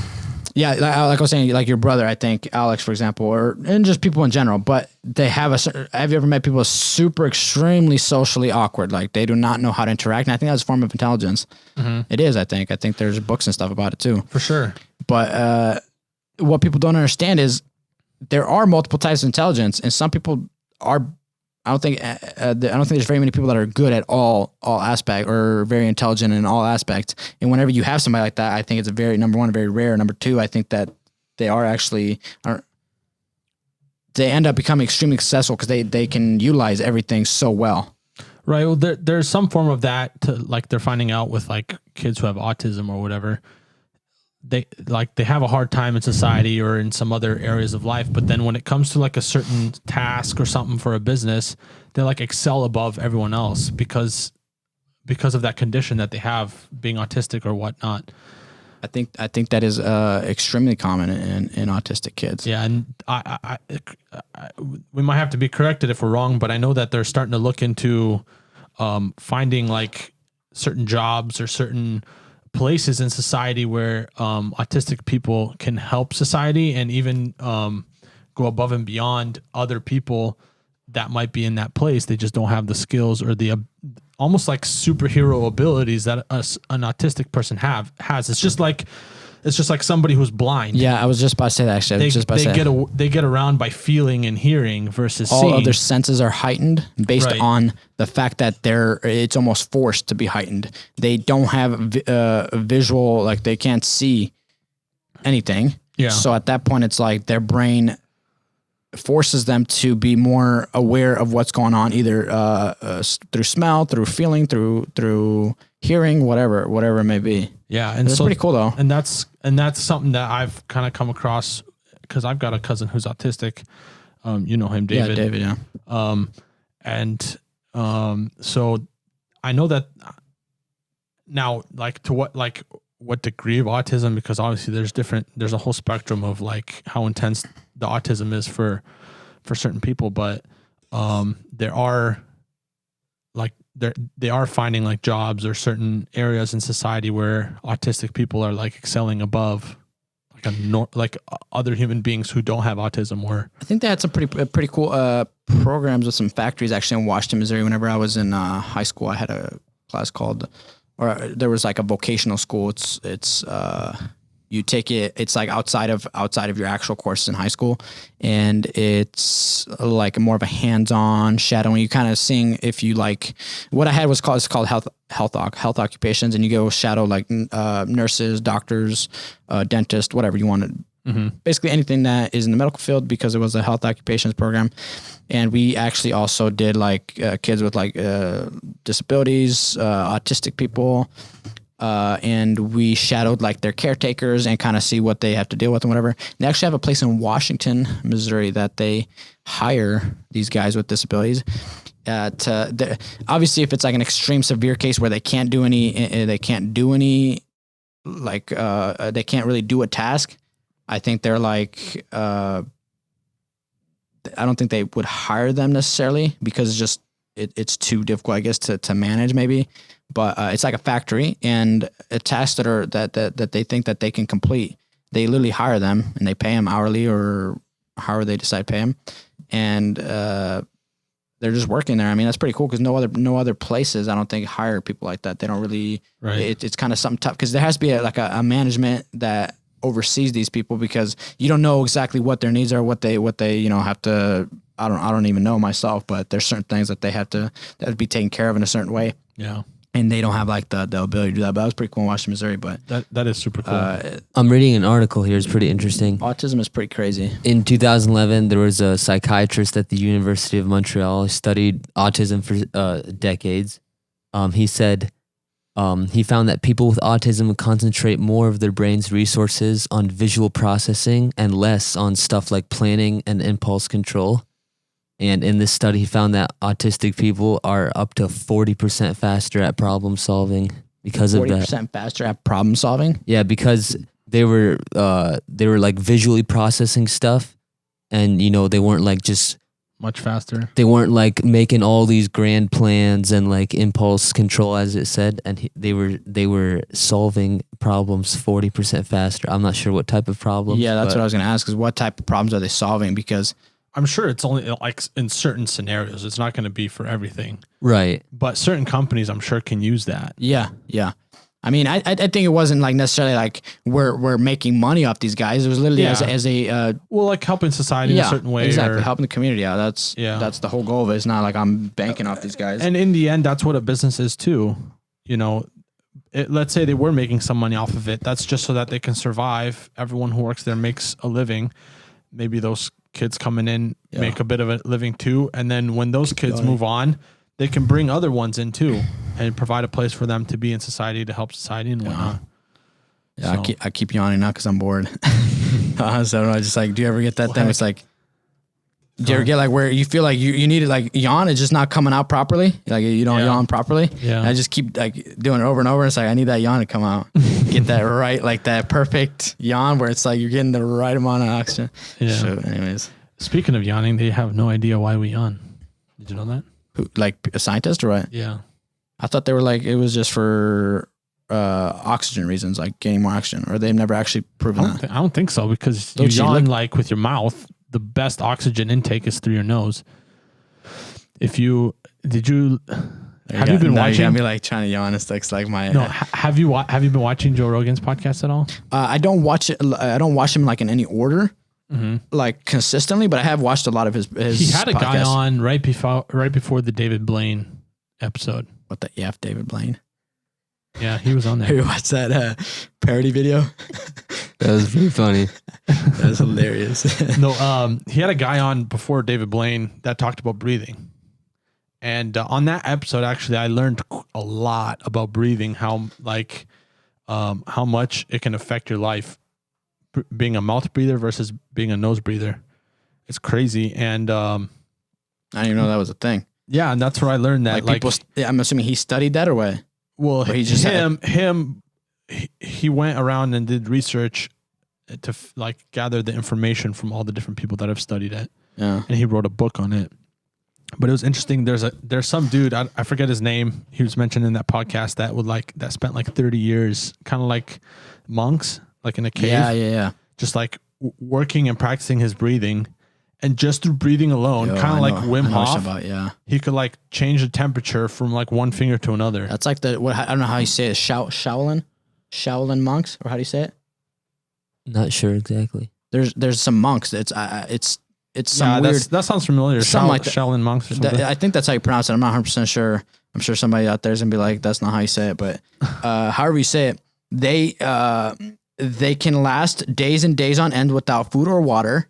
And they're in freezing cold temperatures with just a light, like I think they put like a wet blanket on them in like the freezing cold in the that's insane, in the mountains, and they survive out there. And they're a wet blanket, like a wet blanket. I don't know what that crazy. does. I don't know. I don't know exactly what it does. Sounds like they go hypothermic. I don't know in our society anyway.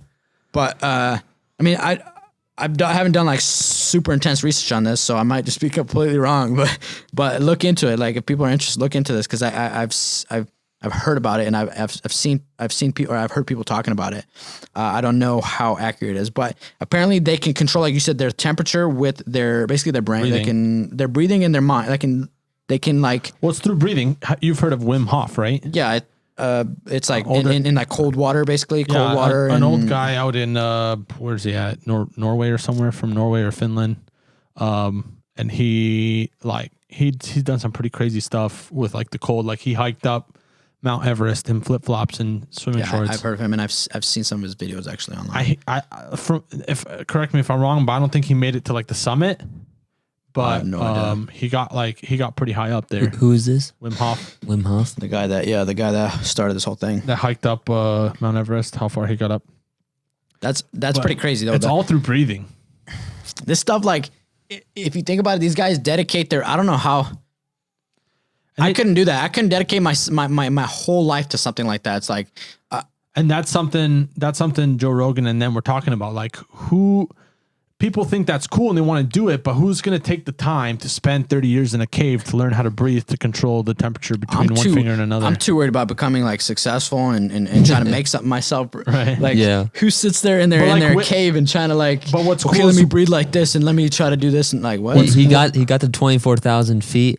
But failed to reach the summit. He had a reoccurring foot injury, but that's still impressive. But how do you even? Because I'm assuming he's the and this guy's pioneer. Like 60 something, 70 years old. Now he's probably in the 70s. He's probably 60 something years old. I'm assuming there wasn't people before him that like showed him the way. I'm pretty sure he discovered this. I actually kind of know his story a little bit.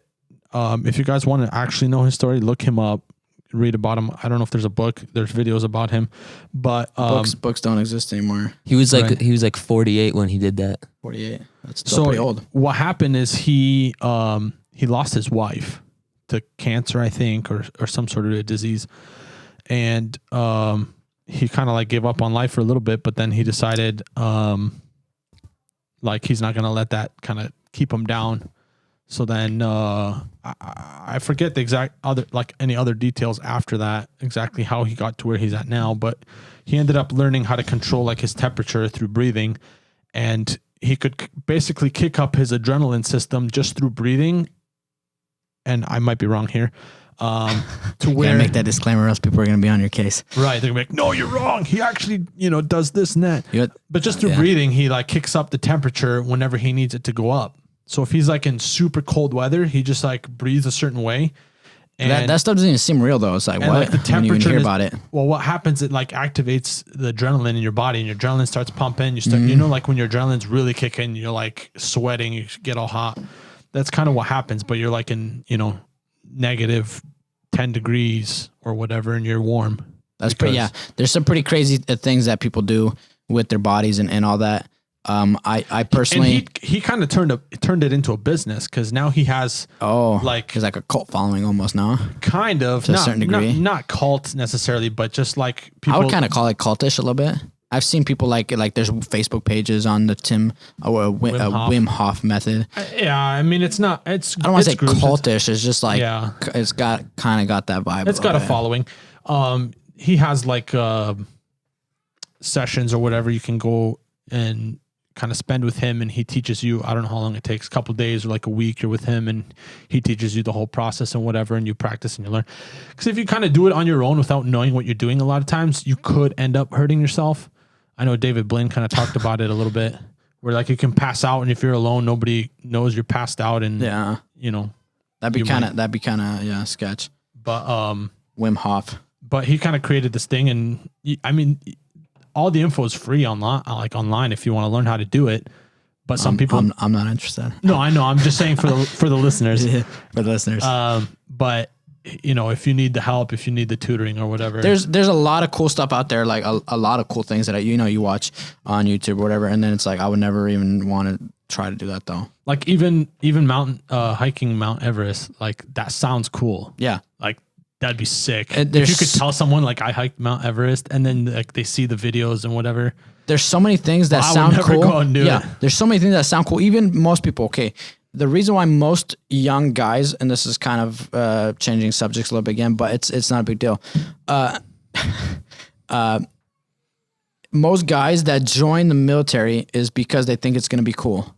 Yeah. That's literally the I guarantee you. I'm sure. Motivating factor for I'm just gonna throw a statistic. I'm a notorious for throwing random statistics out there that mean absolutely nothing.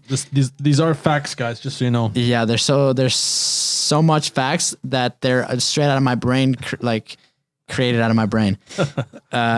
I would say, just if I would have to guess, like 90% of guys join the military out of a sense of they want. It looks cool. It looks cool. They want adventure. They think it's going to be like some glorious whatever.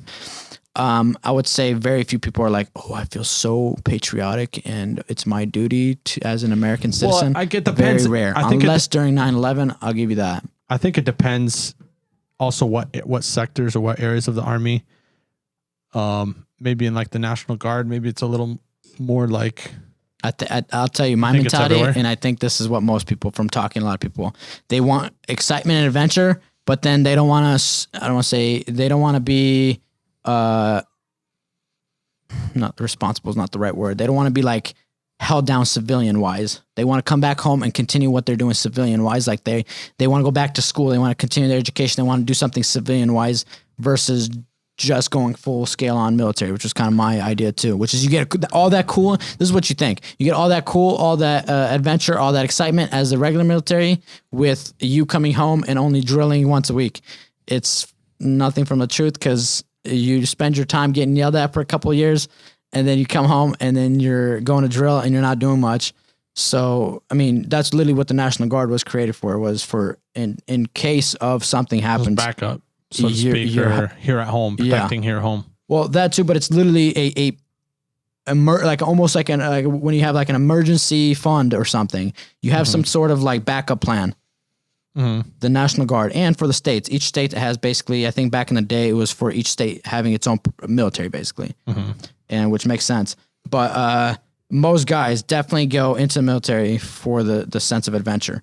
But what they don't realize, and that's why there's such a huge what would you call it? Not a dropout rate, but after their first initial enlistment contract is up, they or not resign. What would you call it? They don't re-enlist. I guess that would be the best way to say it. They don't re-enlist. The most your largest sector of guys in the military is going to be under a sergeant, like below a sergeant, E5 or below, because after that, their first term is up and they're done. They're like, I'm out of here. It wasn't as exciting as I thought. And then they end up getting out. Like, that's what everybody wants to dedicate or do something cool, but they don't want to dedicate their life to it because it's hard to dedicate your life to one thing. You don't know if you actually want to do that one thing. And if it's not exactly what you thought it was, are you going to actually dedicate your life to something that it's not what you thought it was? For example, a Navy SEAL, you are like, I'm going to Navy SEAL school. You start, and then you start training. You're like, holy cow, this actually sucks. And you're living in a world that just suck for however many, I can see why people drop out. Oh yeah. Like 100%, because you start it and then you're like, this is not actually what I even enjoy. I don't enjoy physical fitness. You realize you don't enjoy physical fitness. And then obviously if you don't enjoy physical fitness, you're not going to become a Navy SEAL. Yeah. You have to love getting beat up basically. in a sense of physical workouts and just. Yeah. Shout out to my cousin. He was thinking about at one point joining the Navy SEALs from cousin? Seattle. Oh. Shout out to him for thinking about it. Yeah, I would say not to. No, I mean, I understand why he didn't, because it's like you said, it's a world of suck while you're getting into it. But above all, shout out to the military guys that are in it for patriotic reasons. I think that's like you go inside the military and I feel it. I think everybody has in the military has a sense of patriotism. But like you got to look at guys like in the special forces, the Navy SEALs, the fact that you get through to the Navy SEALs, dude, you're patriotic to do that. I know, but what I'm saying is I think they're 100% patriotic. You're talking about their initial reason for joining? Even that, I'm just saying like, I don't think it's as like gung-ho as people actually make it out to be. I think that if you're in the military, no matter what branch, no matter what peasant you are in the military, you're a private, you're literally the bottom of the barrel. You still have a great sense of patriotism, right? Because you're literally an American soldier. That makes you feel proud. You're like, okay, this is legit. And if you look into the history of America and the wars it's fought and what it's accomplished, of course you're proud. You look at the history; it's incredible. But unless you're on the loony left, and and then if you're tear it all down, burn it down, redo it. Yeah, get rid of the military. See where America ends up. That'd be crazy if they're trying to like defund the military, or like not even defund, like get rid of it, abolish the military.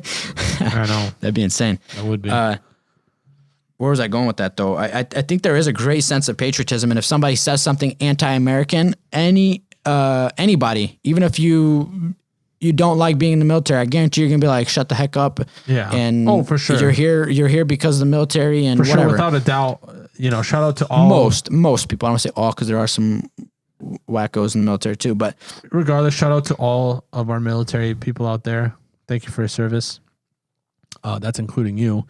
But all you guys out there, there's a lot of people that don't have the nerve to join the military, or there's a lot of us that didn't have that chance or the opportunity, or had other priorities that they had to tend to. I think the best way to thank somebody, I personally, this is just me personally, when somebody comes up to me and is like, oh, thank you for your service, that's honestly pretty annoying. It's just like, live your daily life, appreciating the fact that you are in America and you are living a life of comfort and luxury, even though you probably never experienced anything else. You are living a life of luxury and comfort that nobody has ever lived. Right. Nobody's ever lived like Americans live today. That's true, 100%. Ever. So number one, even if you're in the bottom of the barrel of America, I don't care if you're like the little peasant that cleans the toilets at the, I don't know, some like nasty restaurant, White Castle, freaking most disgusting restaurant out there. You're the guy that's cleaning the toilets. I don't care if you're that guy, because you're still living better than basically the rest of the world. So I don't want to, or a large majority of it. So whenever you're complaining, that's whenever you stop complaining and you just work harder to get somewhere better. That's what America is. Somewhere where you can work harder to get somewhere better. Yeah. That's literally what America is. And if you just shut up and do that, that's like the best thing you can do for the best. Thank you for the vets. Yeah. Because you're basically reaping or taking advantage of what I don't want to say weird, because I haven't sacrificed too much yet, but basically what American soldiers have sacrificed their lives for. Yeah. So American lives have been sacrificed at quite a few too. You wouldn't say, I mean, World War I, World War II, there's quite a few American soldiers that died. Yeah. The best thing to do is the fact that America is free. Take advantage of that freedom and don't try to, like what's going on right now. A lot of liberties and certain things are trying to be. Don't try to change our society and kind of, the main talking points right now, tear it all down and rebuild something else. Yeah. Like you how are you going to, they're talking about tear down the system, which maybe some of the system is corrupt, but it led to some of the greatest things in history. Yeah. I mean, it's not a perfect system, and there is no perfect system, but it's the best one that has existed up till now. There's never been a time in history where people have lived more free. It's like saying, right now is, okay, let's not do hypothetical. Let's do what's actually going on right now. We've never experienced such a level of or I guess the world in general has never had a country or a place that's more free, more I don't want to say tolerant, but I guess tolerant is a good way to explain it. Tolerant. Bottom line, just a land of opportunity. There's never been a place where you can work. If you work harder, you'll attain more. Yeah. You'll get somewhere based on your work. There's never been a place like that in at least from what I've researched and I've looked into. Maybe Rome was at one point pretty high up there, but even Rome was it was a form of monarchy over there anyway. So you weren't even that free necessarily. I think you kind of had to have more connections versus if you worked harder, you would get somewhere. Yeah, right. A lot of it was military based too. So, I mean, a lot of guys would chase that and then, they'd die, but it was still possible. Yeah. So, I mean, other than Rome, I can't think of another time in history or Rome. Okay, let's just say Rome was close. It's probably not close, but let's just say it was close. Any other time in history that I can think of? Yeah. Honestly, like I'm literally trying to think of another country, another place that has been. And like I understand the fact that it's not perfect and we're working on and we're still working on it, but there's no reason to like go nuts. And I understand I kind of understand a little bit, the whole. But how does it doesn't affect you personally? The half of this stuff does not affect you personally. This is what people are saying. Yeah. And I hate to be, I didn't really want it. This is a reoccurring theme. I keep saying I don't want to talk about this on the podcast, but okay, this is what this is what the narrative that they're kind of pushing out is, shoot, I completely lost what I was going to say. That's all right. We didn't really want to talk about it anyway. Yeah. I that was a joke. I made a joke. We are 2 hours. That's 2 hours in? We're 2 hours in. And that's we can break it off there. Gotta edit that beginning though. that was rough. No, I know. I'm not gonna edit any of that. Just let it go. I want to see how it looks though. That's just how it was. Yeah, that's just how it was. I mean, that's how it is. We're freaking got sweat pouring down your face, like from doing all the you were stressed out. You were like running around the basement, and then like it sounded like you were like kind of getting all formal on me. I'm like, break. It caught me out guard. I'm like, I can't do this, man. Anyway, all right. We appreciate you guys tuning in. That was a good little talk, no? Yeah, I appreciate you guys also kind of sticking out this long. For those of you that are still here listening, I really do appreciate that. What the heck is wrong with this mic, though? For those of you that listen on platforms where you can give us a rating or a review or something like that, please go ahead and do that. It helps us kind of spread. Kind of helps us spread our podcast to other people that might want or that might be interested in these kind of topics. Feel free to follow our podcast so you can get notified when new episodes come out. And also, if you want to go over to our Anchor page, which is where the podcast is currently being supported, and see.